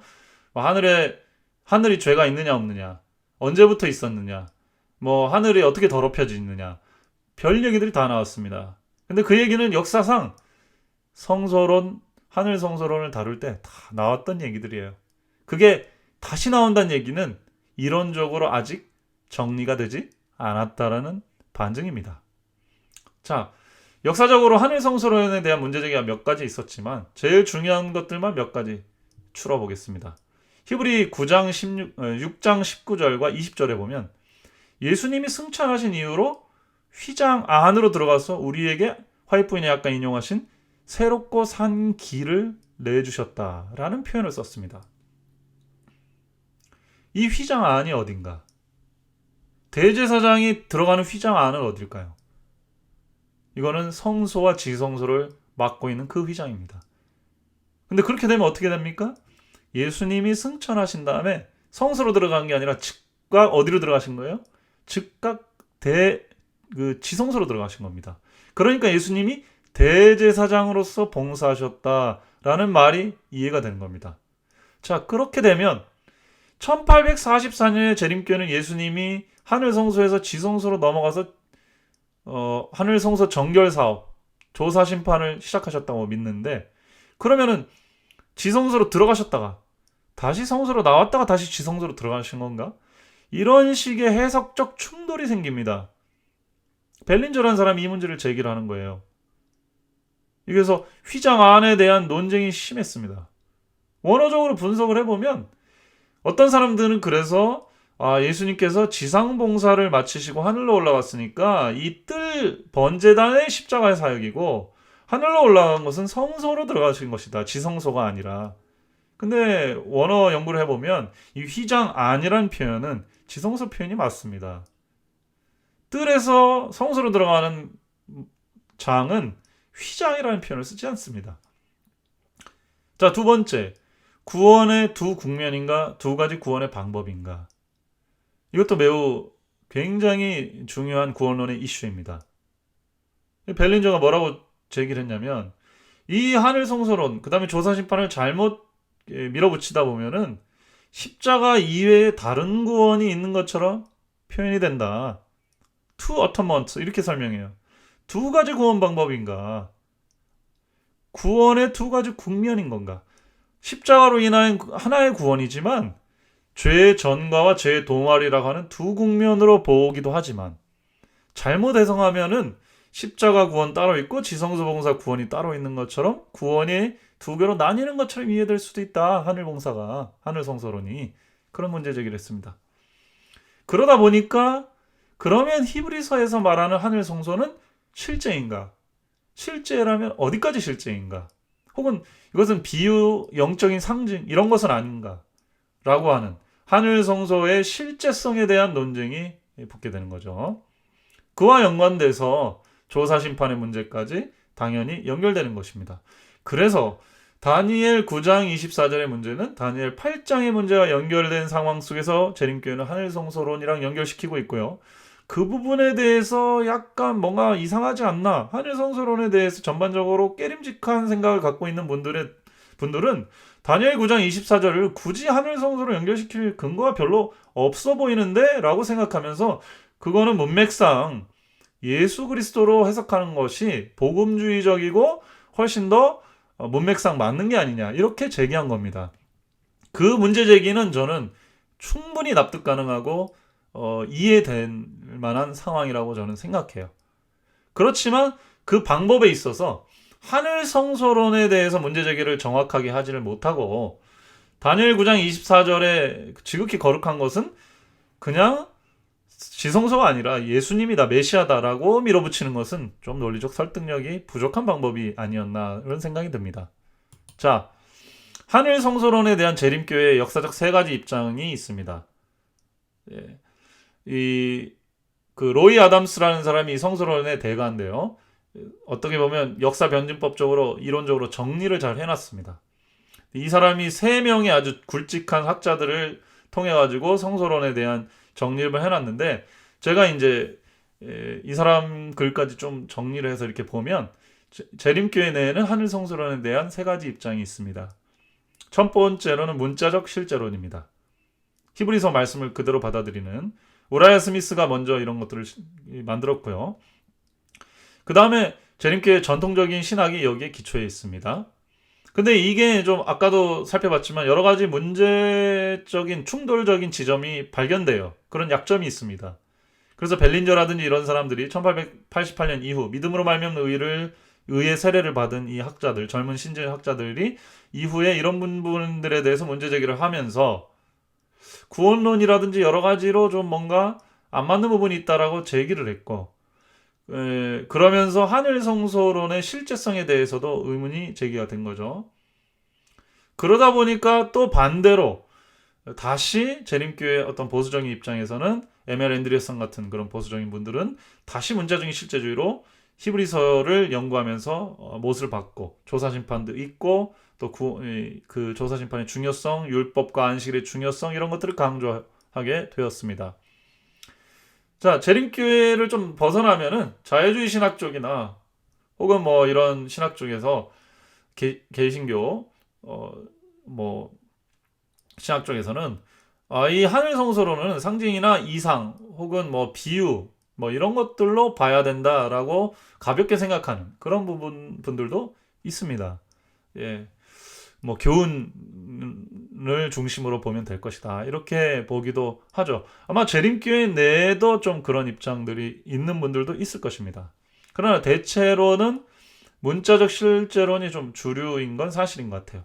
자, 그 다음에 로이 아담스가 이 두 가지 어떤 입장과 충돌, 그 벨린저 이후의 논의들을 정리하면서 하늘의 성소가 실제는 실제다. 히브리서나 화이트 부인의 기록이 하늘의 성소의 그 실제에 대해서는, 거기에 있다는 것에 대해서는 못을 받고 있는 것처럼 보인다. 그러나 그것이 문자적 실제론, 뭐 거기에 기둥이 있고 또 향로를 피고 또 무슨 뭐 건물이 있고 이런 식으로 생각해서는 안 된다. 문자적으로. 그래서 기능적 실제론으로 성소론을 새롭게 이해하고 정립을 했습니다. 자, 이러한 이해가 이미 그 Questions on Doctrine에도 담겨져 있죠. 그래서 이것을 또 어떻게 보면 세상 일반 교회와 타협했다, 신학하고 타협했다, 신신학이다. 그래서 이제 M.N. 앤드리어슨 같은 분이 다시 이것을 반론을 제기하면서 문자적 실제론을 우리 지켜야 된다, 이런 식으로 나갔던 것입니다. 이게 이제 하늘 성소론에 대한 역사적 세 가지 입장입니다. 실제다, 문자적으로 실제다. 아니다, 그건 그냥 상징이다. 아니다, 실제는 맞지만 문자적인 실제는 아니다. 이런 식으로요. 자, Questions on Doctrine 32장에 일반 개신교의 질문에 답하는 교리책입니다. 재림교회 교리책. 재림교회가 이 책을 통해서 잠깐 동안, 뭐 미국은 이제 많이 이단이라는 소리는 듣진 않지만 개신교 내에서 어떤 좀 인정을 받는다고 해야 될까요? 정통으로 이렇게 들어갈 수도 있구나라는 어떤 대화의 장이 열렸던 곳이죠. 거기 32장에 보면 월터 마틴이라고 하는 젊은 그 신학자가 이렇게 묻습니다. 그 방송 설교가였죠. 구원론과 관련해서 재림교회는 하늘 성소를 문자적으로 보는가 상징으로 해석하는가? 라고 질문하였다. 그렇죠? 두 입장이 있는 겁니다. 하늘 성소 문제에 있어서. 재림교회 대표들은 이렇게 대답하죠. 만약 문자적인 하늘 성소를 믿는다는 것이 벽돌과 시멘트로 지은 성전이 하늘에 있다는 것을 믿느냐는 뜻이라면 아니다 일 것이다. 문자적인 하늘 성소는 아니라는 거죠, 실제로는. 그러나 만약 상징적으로 해석한다는 것이 실제가 아닌 신비적이고 상상의 것이라고 해석하는 것이라면 그 역시 아니다라고 대답할 것이다. 이렇게 얘기합니다. 모호한 대답 같지만 또 지혜로운 대답이고, 사실 이것이 성경에 있는 어떤 신비적인 부분들을 완벽하게 이해할 수 없는 우리의 한계이기도 해요. 이 주제는 개신교가 승천한 예수님의 몸, 영체론에서 똑같이 드러나는 문제입니다. 그러니까 주제는 뭐 좀 다르지만은 그 원리는 똑같은 내용을 다루고 있는 거예요.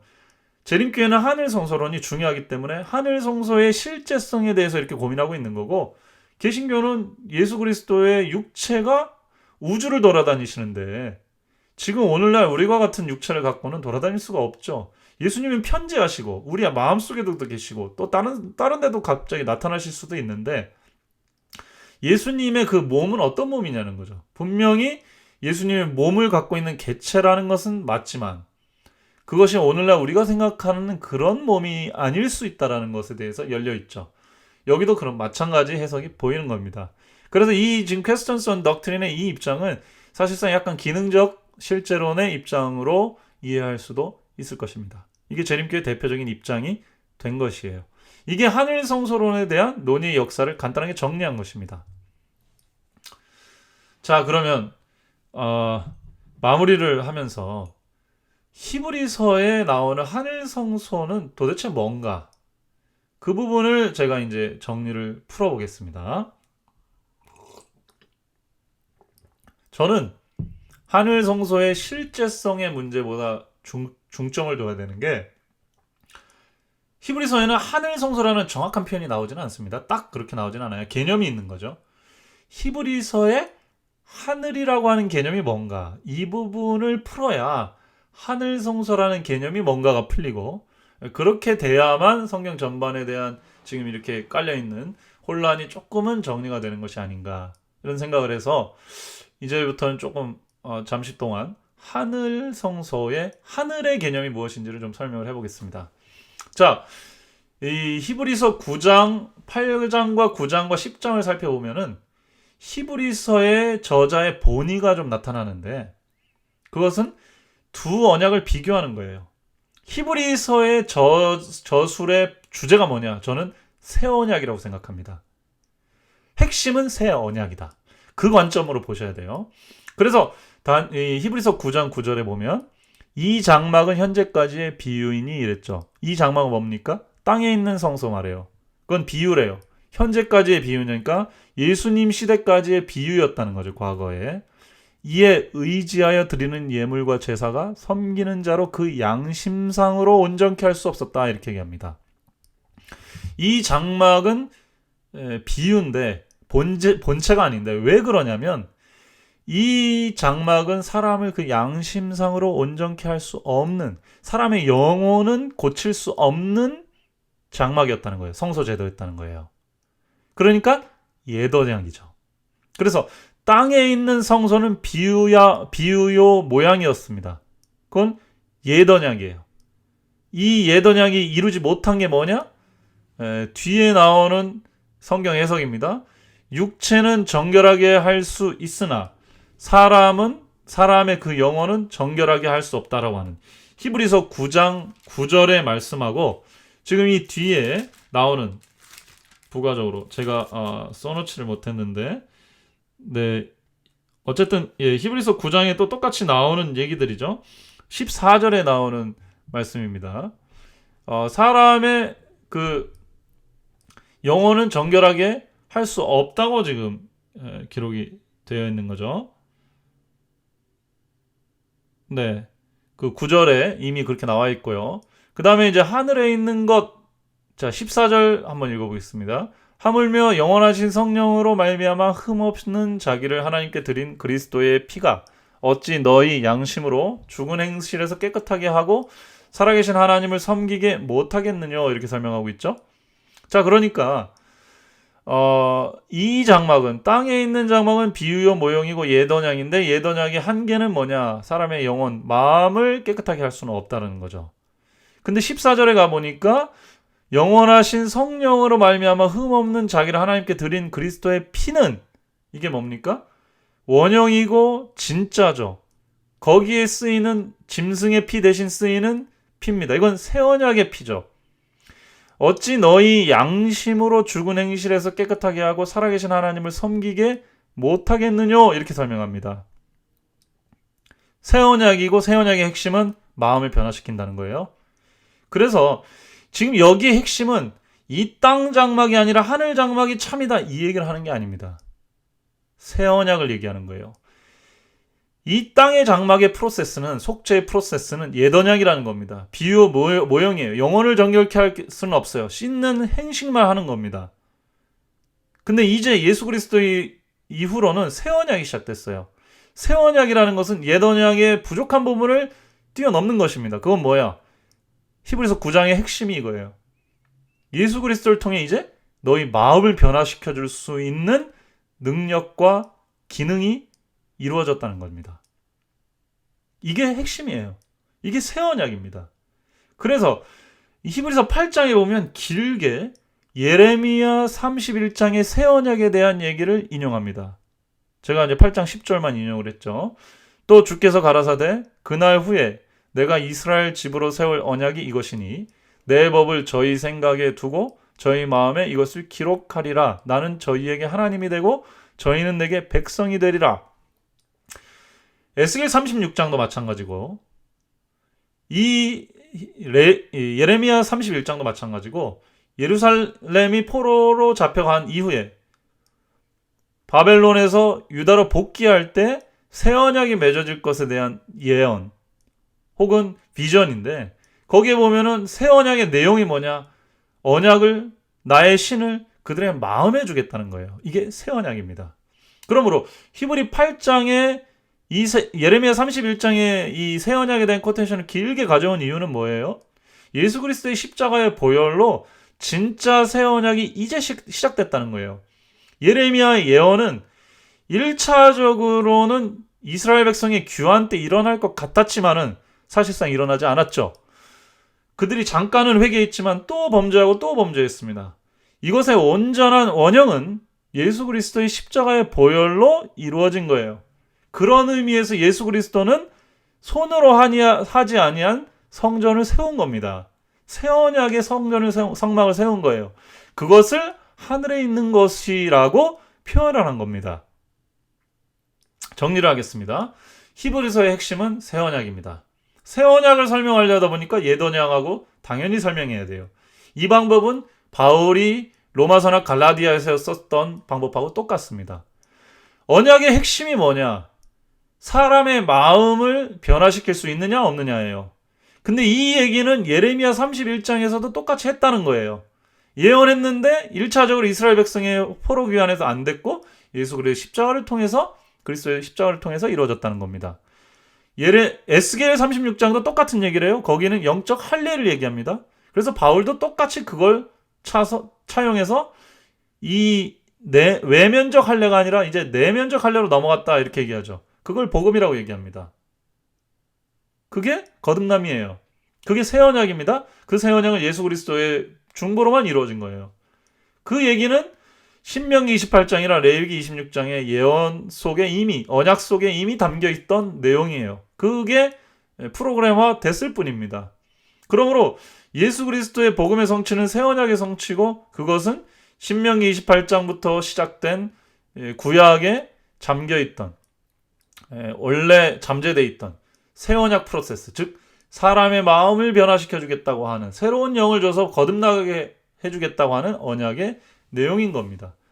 그래서 히브리서의 저자는 구약의 제사제도의 내용과 다른 내용들을 통해서 구약의 모세, 또 뭐 성막, 그 다음에 출애굽 모티브, 그 다음에 이런 것들을 통해서 예수 그리스도를 상징했고 옛 언약은 그런 새 언약의 그림자로서 작동됐다는 얘기를 하는 것이고 특별히 9장, 8장은 새 언약의 핵심은 사람의 마음을 변화시키는 것이고 그것이 하늘 성소의 얘기다라는 내용을 담고 있다는 겁니다.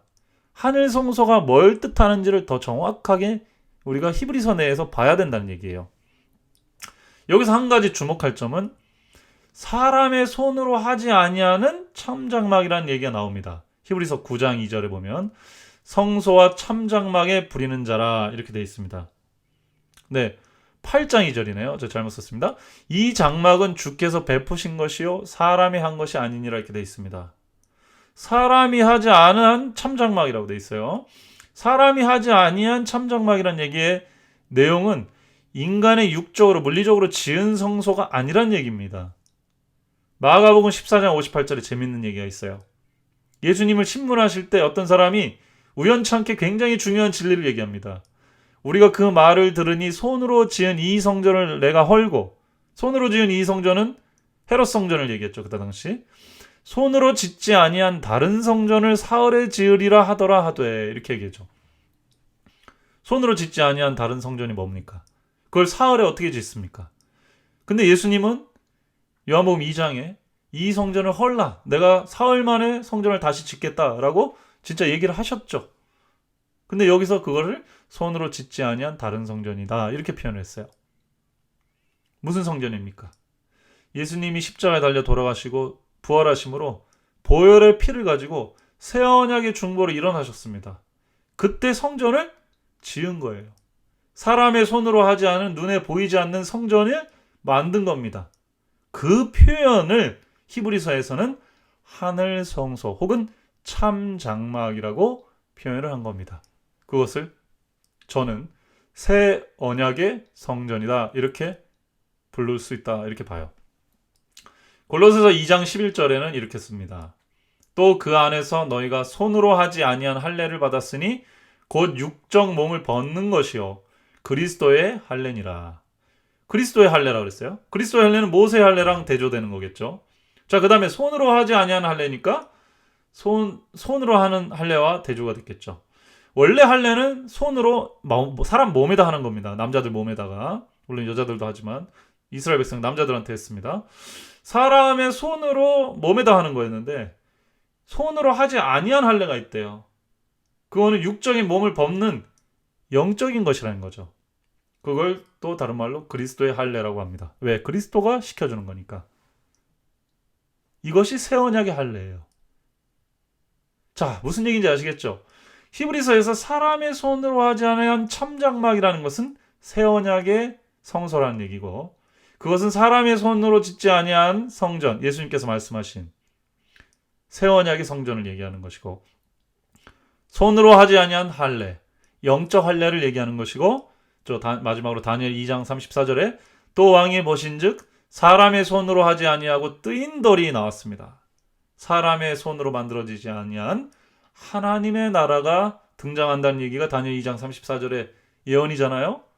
손으로 하지 아니하고 뜨인 돌, 대리석처럼 건물을 짓기 위해서 산에서 깎아 올린 그 돈이라고 했어요. 근데 사람의 손으로 되지 않았다고 그랬어요. 하나님의 나라는 사람의 의지와 육의 열정 이런 걸로 이루어진 게 아니요, 예수 그리스도의 보혈로 이루어졌습니다. 이건 새 언약의 나라예요.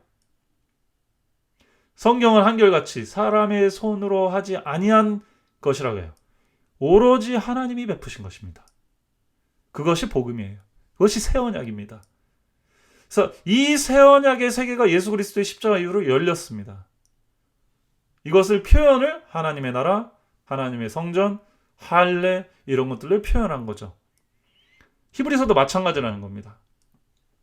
히브리서의 결론 부분에 히브리서 12장 22절에 이런 말씀이 있습니다. 아주 놀라워요. 그러나 너희가 이른 곳은 시온산과 살아계신 하나님의 도성인 하늘의 예루살렘과, 너희가 이른 곳이 이미 하늘의 예루살렘이라고 표현하고 있습니다. 히브리서는 히브리인들한테 쓰는 거죠. 히브리인들이 듣기에 이해할 만한 말, 듣기 좋은 말을 쓰고 있는 겁니다. 너희들이 지금 이른 곳은 물리적으로 어떤 공간이 아니요, 하늘의 예루살렘에 이미 이르렀다는 거예요. 시온산에 이미 와 있다는 겁니다. 지금 이 교회가, 영적인 이 하나님의 나라가 하늘에 기록한 장자들의 총회이고 교회이고 만민의 심판자이신 하나님과 및 온전케 된 의인의 영들과 새 언약의 중보이신 예수와 아벨의 피보다 더 낫게 마른 뿌리피 혹은 언어로 정결의 피니라. 우리가 서 있는 곳이 새 언약의 중보이신 예수님 있는 곳이고 그분이 피를 뿌린 곳이라고 설명해요. 피를 어디다 뿌립니까? 지성소죠. 거기 어디예요? 하늘 예루살렘이고 교회고 시온산이라고요. 우리가 지금 거기에 와 있다는 겁니다. 영적으로 우리는 이미 새 언약의 성소에 서 있다고 히브리서는 지금 말하고 있는 거예요. 이걸 하늘이라고 표현한 겁니다. 자, 정리하십시다. 우리가 하늘 성소 그러면 문자주의적 실제론자들은 저 하늘 우주 어느 공간에 성전이 있을 거라고 믿는 거예요. 저는 성전이 있긴 있다고 믿습니다. 그러나 그런 식으로 있다고는 생각하기 어렵다고 봐요. 성경에 말하는 바 새 언약의 성전은 지금 우리가 서 있는 곳이기도 합니다. 물론 하늘에도 있겠죠. 그것은 우리가 생각하는 물리적인 개념을 초월합니다. 그럼 그게 없는 거냐 상징이냐? 아니에요. 있는 거죠. 저는 실제하다고 믿어요. 그러나 그것은 장소의 국한을 받지 않는다는 것입니다. 더 정확하게 얘기하자면 하늘나라는 저 하늘, 이 땅 이렇게 구분되는 것이 아니라는 거죠. 개념적으로 세상 사회 혹은 인간 세상과 구분하기 위해 땅과 하늘을 설명했을 뿐이죠. 옛 언약과 새 언약 구분한 것처럼 옛 할례와 새 할례, 손으로 한 것과 손으로 하지 않은 것을 구분한 것처럼 새 언약의 성소, 참장막, 하나님의 교회는 이 땅에 있으면서도 우리는 경험할 수 있다고 보는 것입니다. 땅 위의 성도와 교회는 성소인가? 그렇습니다. 레즐리 하딩 박사는 예수님께서 하늘 성소로 올라가시는데 대제사장으로 올라가셨으니까 지성소 가셨다는 거 보고 대제사장이니까 이 땅에 있는 제자들과 교회는 제사장들의 모임이라고 말합니다. 그럼 이 땅에 있는 성도들은 어디서 일하는 거예요? 성소에서 일하는 거죠. 이 땅의 교회도 성소입니다. 그렇죠? 그래서 이 땅이니까 성소가 아니고 하늘이니까 영적인 세계고 성소다. 이런 개념이 적용되기가 어렵다는 거죠.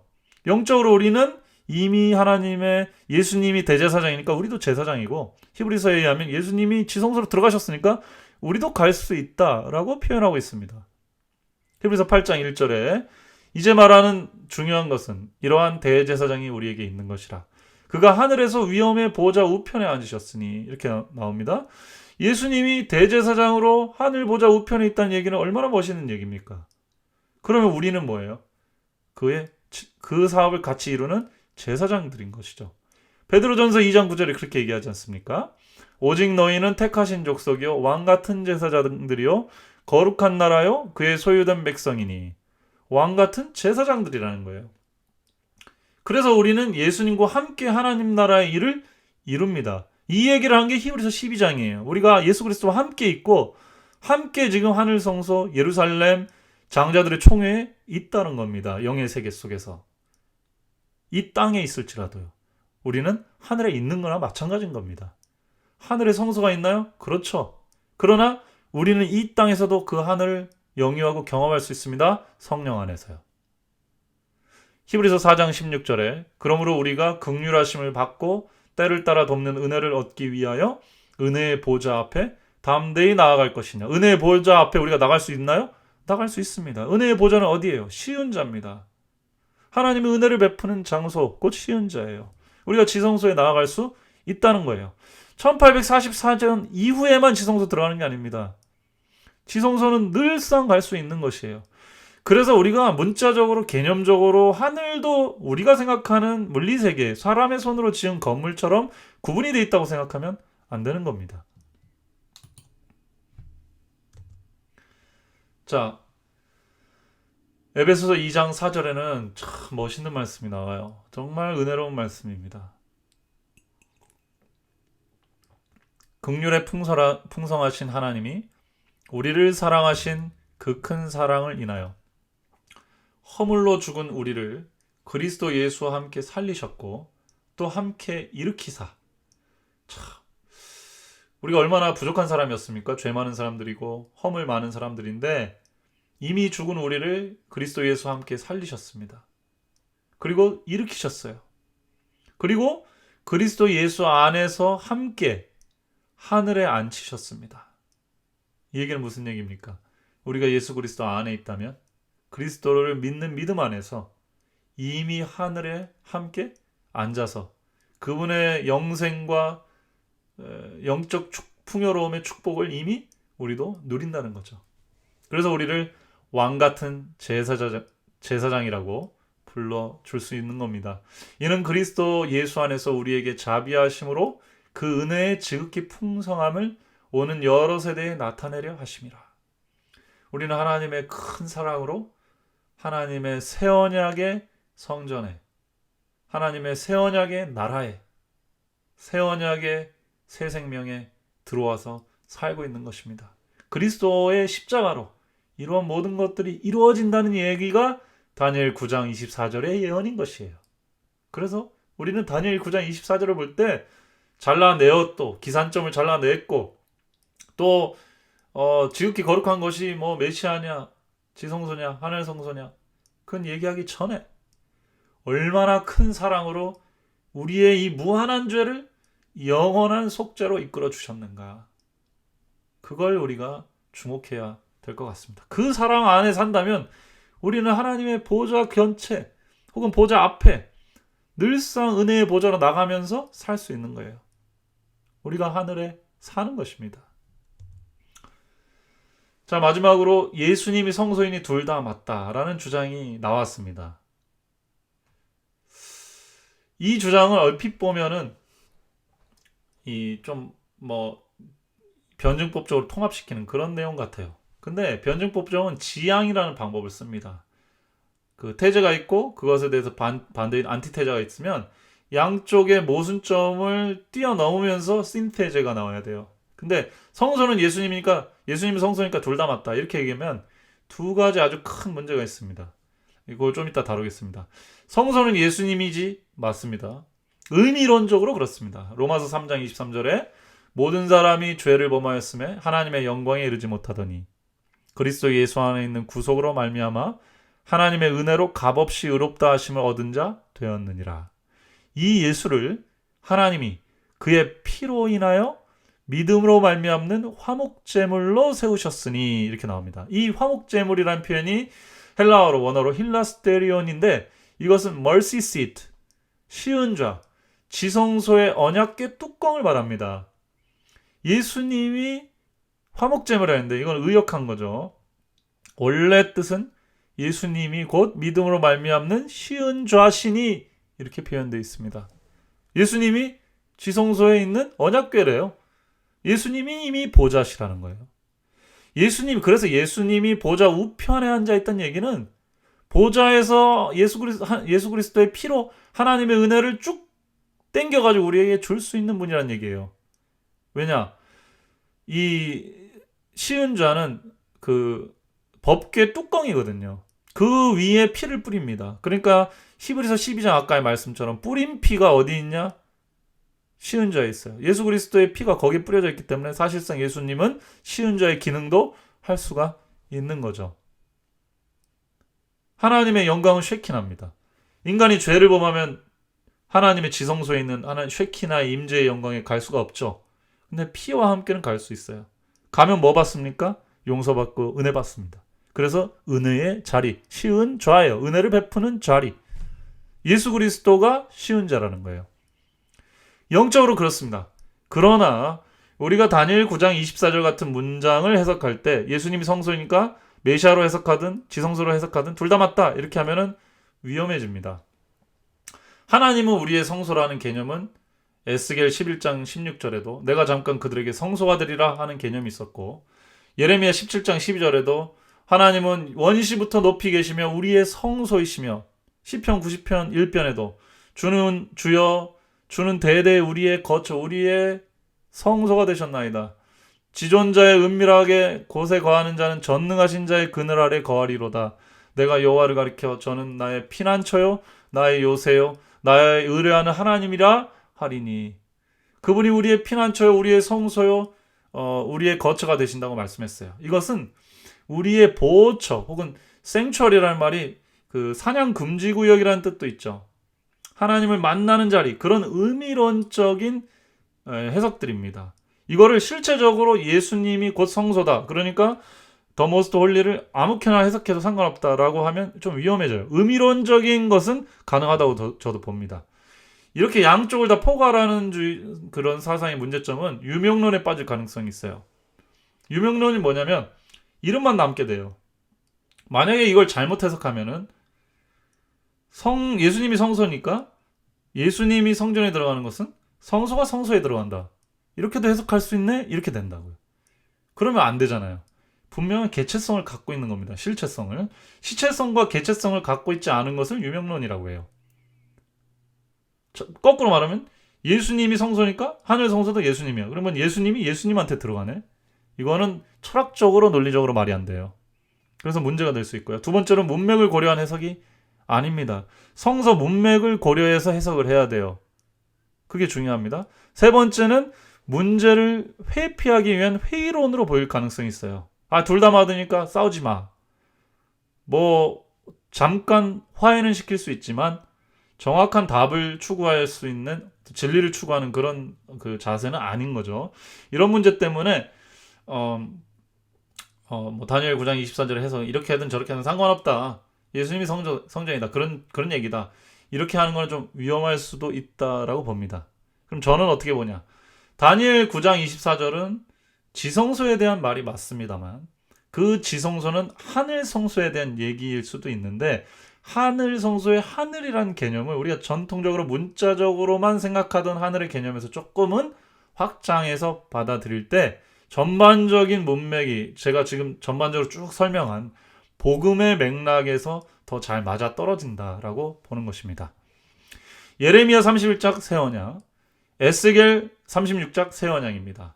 그것에 병행하는 게 다니엘 9장이에요.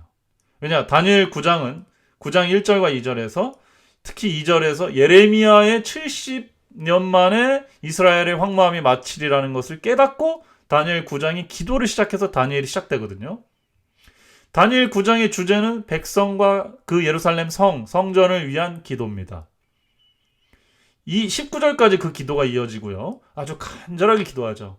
그 다음에 20절부터 27절까지 그것에 대한 답 혹은 비전, 예언을 주십니다. 이스라엘 백성과 성전이 어떻게 될 것인가에 대한 답으로 주어져야 됐겠죠? 다니엘에게는 당연히 그렇습니다. 이게 문맥이에요. 이 문맥을 고려해서 해석하게 첫 번째 원리입니다. 다니엘 9장의 주제를 함축하고 있는 두 가지 성경절을 읽어보죠. 다니엘이 기도합니다. 주여, 내가 구함노니 주는 주의 공의를 쫓아서 주의 분노를 주의 성 예루살렘, 주의 거룩한 산에서 떠나게 하옵소서. 우리는 우리의 죄와 우리의 열조의 죄악을 인하여 예루살렘과 주의 백성이 사면에 있는 자에게 수욕을 받음이니이다. 그렇죠. 이스라엘 백성이 범죄함으로 하나님께서 이 주의 거룩한 산을 떠나 계셔서 우리도 지금 이렇게 포로 잡혔고 백성들도 고생하고 예루살렘 성도 지금 포로들에게 그다음에 열방 사람들한테 무시당하고 무너져 있습니다. 언제까지 이렇게 두실 겁니까? 하나님의 이름이 있는 곳 아닙니까?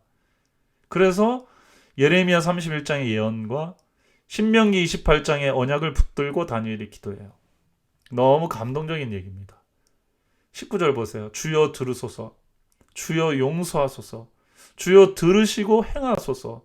지체하지 마옵소서. 얼마나 간절합니까? 굉장한 기도예요. 언약과 예언을 붙들고 하는 기도는 반드시 응답됩니다. 하나님이 움직이게 돼 있어요. 그게 하나님의 믿는 믿음이죠.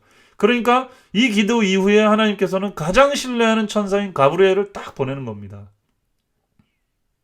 다니엘이 나의 하나님이여 주 자신을 위하여 하시옵소서. 이는 주의 성과 주의 백성이 주의 이름으로 일컫는 바 됨입니다.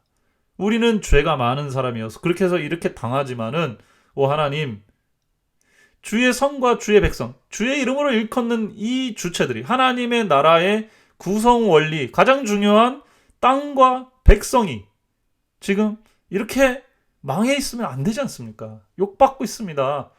그리고 하나님 예언하시지 않았습니까? 예레미야를 통해 70년 만에 마치기로. 근데 70년 만에 마치려면 누군가 회개를 해야 되겠죠. 그럼 제가 회개합니다. 들어주십시오. 이렇게 기도하고 가브리엘 천사가 옵니다. 그때 주어진 게 다니엘 9장 20절로 27절의 예언이에요.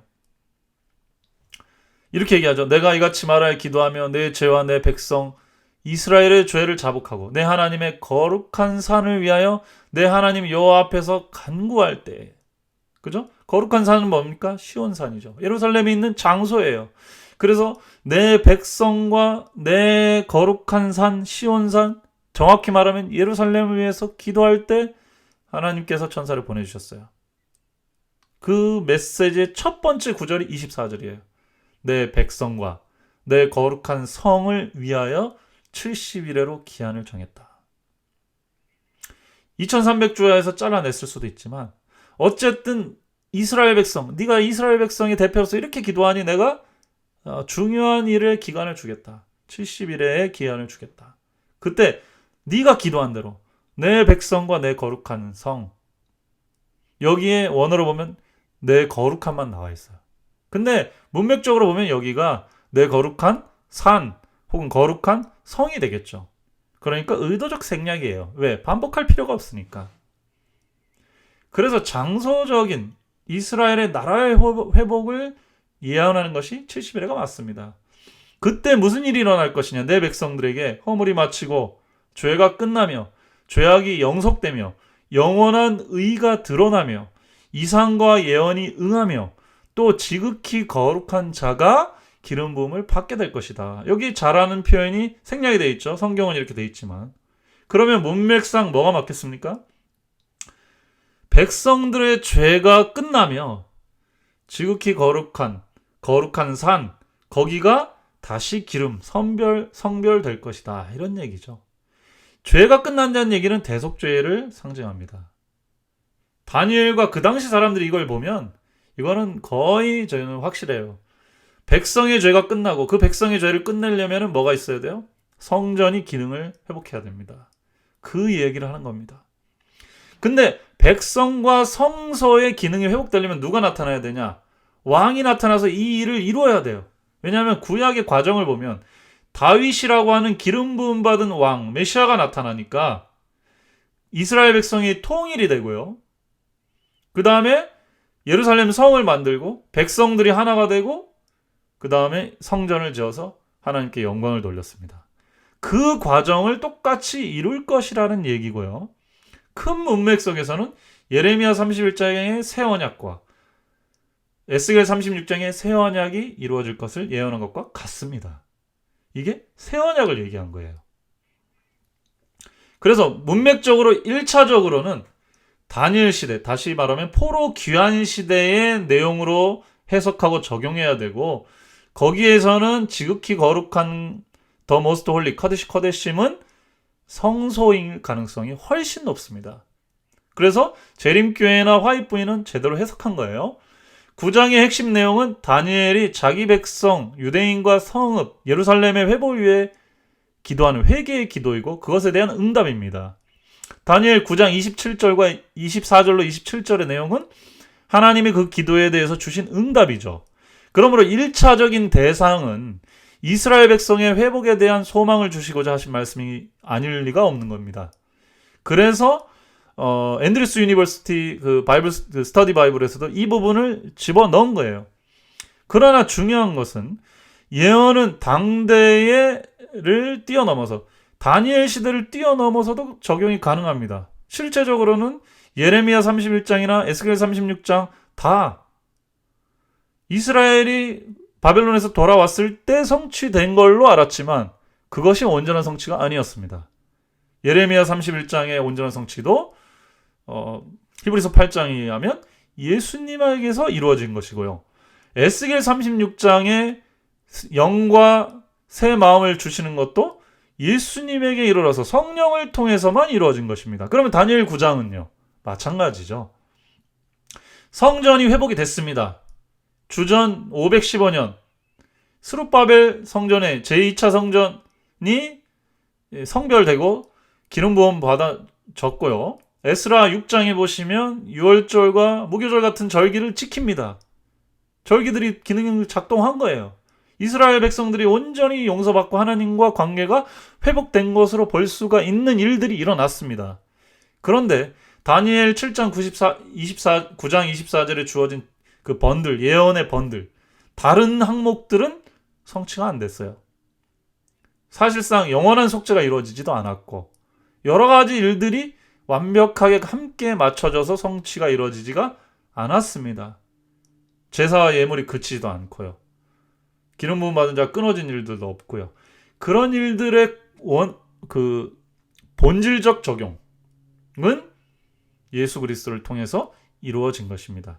이것이 그리스도 중심적인 해석이고 균형진 해석이라고 볼 수가 있겠습니다. 재밌는 것은 에스겔 36장의 새 언약 이후에 에스겔 37장이 하나님의 나라의 회복에 대한 예언도 주어져 있어요. 요걸 좀 사례로 제가 들고 마무리를 짓겠습니다. 에스겔 37장이 하나님의 나라의 회복에 대한 예언에 보면 우리가 잘 아는 마른 뼈가 회복돼서 그 영을 받아가지고 에스겔 보고 대언하라고 하잖아요. 그러니까 에스겔이 대언하니까 큰 군대가 일어나고 이스라엘이 고토, 옛날 땅, 고향 땅으로 돌아갈 것에 대한 예언이 나옵니다. 15절부터 23절 중간 부분에는 남방 유다와 북방 이스라엘이 통일되어서 한 임금 아래 있을 것, 그래서 그들이 정결케 될 것에 대한 예언을 다뤄요. 에스겔 시대니까 누구에 대한 예언이겠습니까? 당시 이스라엘 백성들이 이제 포로에서 귀환되면 통일될 것을 꿈꾸면서 혹은 그 비전을 얘기한 겁니다. 근데 역사적으로 통일은 안 됩니다. 이미 BC 주전 722년에 북방 이스라엘은 아수르한테 다 망했어요. 그럼 이건 예언입니까? 뭡니까? 헛된 겁니까? 아니죠. 24절 25절에 한 목자 다윗이 영원히 왕이 됩니다. 그런 예언을 해요. 다윗이 다시 나왔습니까? 아니죠. 26절부터 28절에 화평의 언약 성소를 세워서 영원토록 있을 것이다. 이것이 이스라엘의 온전한 회복에 대한 그림이에요. 에스겔이 바라본. 제사장은 이렇게 쓴 겁니다. 다니엘은 다니엘 9장을처럼 쓴 거고요. 예레미야는 31장. 자, 이 예언이 어떻게 됐습니까? 그러면 이스라엘 백성들이 돌아왔고 스룹바벨, 학개, 스가랴, 느헤미야 이런 사람들이 부흥운동을 했지만 계속 넘어졌습니다. 통일 안 됐고요. 다윗 같은 목자가 나오지 않았습니다. 영원한 왕도 아니고요. 하나님과 화평의 언약 세우고 성소를 세워서 영원토록 있지도 않았습니다. 또 성전이 무너지고 또 헤롯이 다시 짓고 여러 가지 일들이 있었어요. 이 에스겔 37장의 예언 부분적인 적용들은 있었을지 모르지만 온전한 성취는 예수님에게서 있었습니다. 에스겔 37장의 예언의 성취는 요한복음 4장이에요. 요한복음 4장에 예수님께서는 사마리아 우물가를 가십니다. 사마리아는 여로보암 오므리가 세운, 여로보암 이후에 오므리가 세운 북방 이스라엘의 수도였죠. 북방 이스라엘의 상징성입니다. 예수님이 괜히 거기 간 거 아닙니다. 그래서 이 산에서도 말고 그랬죠. 그 근처에 이방신을 섬기는 신전이 있었어요. 거기에 예수님이 가셨습니다. 유대인들을 끌고 가셨어요. 그리고서는 예배에 대한 얘기를 하시고 그들에게 참 예배의 방법에 대해서 가르쳐 주신 게 요한복음 4장입니다. 예수께서 가라사대 21절부터 내 말을 믿으라. 이 산에서도 말고 예루살렘에서도 말고. 왜요? 예루살렘이 참 성소이면 상관없는데 이제 예루살렘은 참 성소가 아닙니다. 이미 타락했어요. 그래서 예수님이 성전 정결을 하셨고 새로운 성전에 대한 얘기를 하셨죠. 그 새로운 성전의 예배로 지금 사마리아 우물가의 여인을 초청하고 계십니다. 결론부터 얘기하면은 이 여인 한 명만 나온 게 아니에요. 많은 수의 사마리아 주민들이 새로운 성전, 손으로 짓지 않는 새로운 성전에 나와서 신령과 진정으로 뭐 했습니까? 예배했습니다. 한 목자 예수 그리스도. 그분께서 사마리아 사람과 유대인을 뭐 한 거예요? 영적으로 통일시키셨습니다. 그 예언이 에스겔 37장의 예언의 성취인 거예요. 그래서 하나님은 영이시니 예배하는 자가 신령과 진정으로 예배할지나, 이 얘기가 화해부인도 그렇게 얘기하죠. 요한복음 3장에 너희가 성령으로, 물과 성령으로 거듭나지 아니하면 하나님 나라에 들어갈 수 없느니라는 얘기의 다른 버전이다. 또 완벽한 해석이다. 이렇게 설명합니다. 그래서 요한복음 3장과 요한복음 4장의 이 두 얘기는 짝이 되는 거예요. 니고데모는 유대인의 상징입니다. 사마리아 우물가 여인은 북방 이스라엘의 상징이에요. 이 둘이 영적으로 뭐가 되는 겁니까? 하나가 되는 거예요. 새로운 성전에서, 예수 그리스도가 세우는 새로운 하나님의 나라에서 영으로 거듭남으로, 이것을 손으로 짓지 아니한 성전, 손으로 하지 아니한 할례, 손으로 짓지 아니한 뜨인 돌이라고 설명하는 것입니다. 여자가 가로되 메시아 곧 그리스도라고 하는 이가 오실 줄 내가 아노니. 이 여자도 뭘 기다렸어요? 메시아를 기다렸습니다. 메시아는 어디예요? 다니엘 9장의 예언이죠. 죄를 끝내고 영원한 이상을 성취시키고 하나님께 참으로 예배드리게 할 그 존재, 다윗 같은 왕, 기름 부음 받은 지도자, 그 사람이 올 거를 내가 알고 믿는다고 그랬습니다. 그가 오시면 모든 것을 우리에게 고하시리라. 예수께서 이르시되 내게 말하는 내가 그로라. 메시아가 사마리아에 가서 하나님의 나라를 세우셨습니다. 이 하나님의 나라는 사람의 손으로 짓지 아니한 하나님의 나라였어요. 새 언약의 나라요. 이렇게 해서 영적으로 통일시켰습니다. 그러다 보니까 마른 뼈 같은 이스라엘 사람들, 사마리아 사람들이 하나님의 군대로 일어난 거예요. 이게 에스겔 37장의 온전한 성취입니다. 다니엘 9장의 온전한 성취도 예수 그리스도를 통해서 그렇게 일어나신 것인 거고, 예레미야 31장도 또 역대하 6장도 다 마찬가지인 겁니다. 결론입니다. 성경은 정말 건설적이고 풍요로운 영적인 해석이 중요합니다. 건설적인 해석이라는 것은 성경에 기반한 기초를 두면서도 그 열매나 그 꽃이 사람들을 치유하고 사람들에게 영양분을 주기에 충분한 해석들을 말합니다. 6가지로 정리를 해보겠어요. 정황상 다니엘 9장 24절에 더 모스트 홀리는 장소, 예루살렘 혹은 지성소를 말합니다. 부분적으로 에스라 6장에서 혹은 성취되었지만 온전하게는 예수님에게서 성취됩니다. 죄의 마침, 제사와 예물을 끊고 스탑시키고 그 다음 온전한 의를 드러내고 참 성전, 손으로 짓지 아니한 성전을 이루신 분이 예수님입니다. 그러나 재림교회는 이것을 하늘성소로 들어가죠. 이 하늘성소라는 개념은 히브리서에 기인하고요. 히브리서 7장부터 10장에 이르는 내용에서 주로 기인합니다. 근데 히브리서의 하늘성소 개념은 문자적인 개념으로 받아들이게 되다 보면은 많은 논리적인, 신학적인 충돌 현상이 일어난다. 그러면 히브리서의 하늘성소를 어떻게 볼 것인가? 하늘 성소 봉사로는 구원론에 큰 영향을 끼치는데, 그래서 재림교회는 여러 역사적 연구와 논의를 거쳐 기능적 성서론, 실제론으로 해석을 한다는 거. 저는 그것을 조금 더 가미해서 히브리서의 하늘의 개념은 새 언약의 개념으로서 물리적으로 이렇게 생각하기에는 어려운 부분이, 그거를 좀 넘게 그 범위를 좀 넓게, 하늘의 개념을 좀 넓게 생각해야 된다는 그 해석적 틀을 제가 시도를 했습니다. 그래서 히브리서 12장에 우리가 이미 이른 곳의 얘기라든지, 에베소서 2장에 그리스도 안에서 우리가 이미 보좌에 앉았다는 얘기라든지, 이런 것들은 그냥 막연한 얘기라기보다는, 의미론적 얘기라기보다는 실제로 우리가 영 안에서, 그리스도 안에서 경험할 수 있는 얘기들로 볼 것이고, 물론 이 부분은 좀 이해하기 어렵지만 예수 그리스도의 영체 문제도 마찬가지라는 거. 예수님이 하늘에만 계시는 게 아니라 지금 우리 그들 곁에도 계시잖아요. 어떤 식으로 계시느냐를 생각해 보면, 우리가 예수님이 실제로 우리와 함께 계시지만 영으로 계시고요. 그죠? 개체는 하늘에 계시다고 볼 수 있겠죠. 우리는 여기 있지만 영으로, 똑같이 영으로 예수와 동행하고 하늘 보좌에 있을 수 있다라는 얘기입니다. 자, 그래서 이런 식으로 하늘 성소 봉사로는 굉장히 구원론에 큰 영향을 미친다는 거. 그런 의미에서 우리는 성경을 성서적이고 복음적이라는 것은 예수 그리스도 중심적으로 해석하는 것이 중요하다.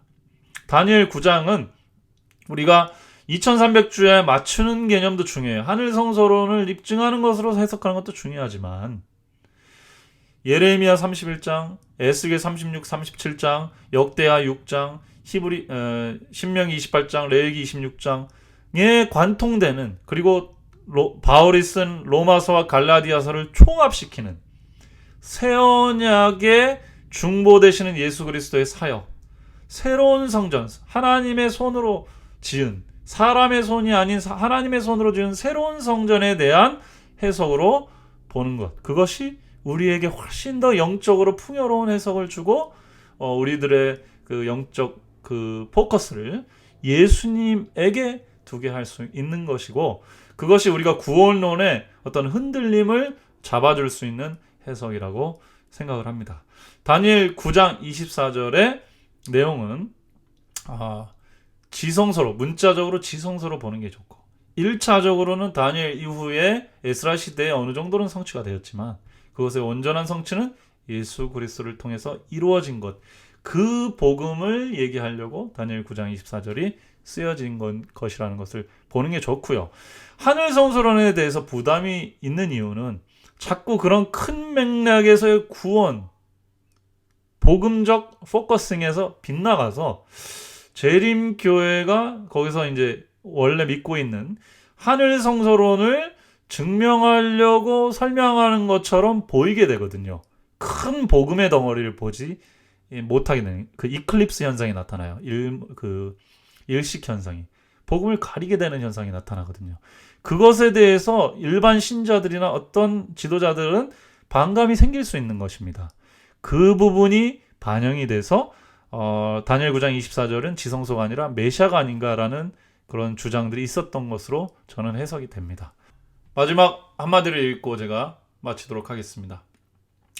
모든 것의 성취가 되신 예수님의 십자가, 구약 성경에 예언된 구주께서 자신이 타락한 인류를 위하여 희생제물이 되어 훼손된 율법의 모든 요구를 성취시킬 것이었다. 그분 안에서 희생제사의 모형은 그 원형과 만나게 될 것이고, 그 모든 유대인의 제도는 십자가에서의 그분의 죽으심에서 그 의미를 찾게 될 것이었다. 아멘. 모쪼록 제가 오늘 드린 그 해설을 통해서 재림교회 성소론과 이 다니엘서 9장 24절의 다니엘 9장의 예언에 대한 좀 어느 정도는 정리된 그런 이해를 가지셨기를 정말 바라면서 오늘은 이것으로 마치도록 하겠습니다. 감사합니다.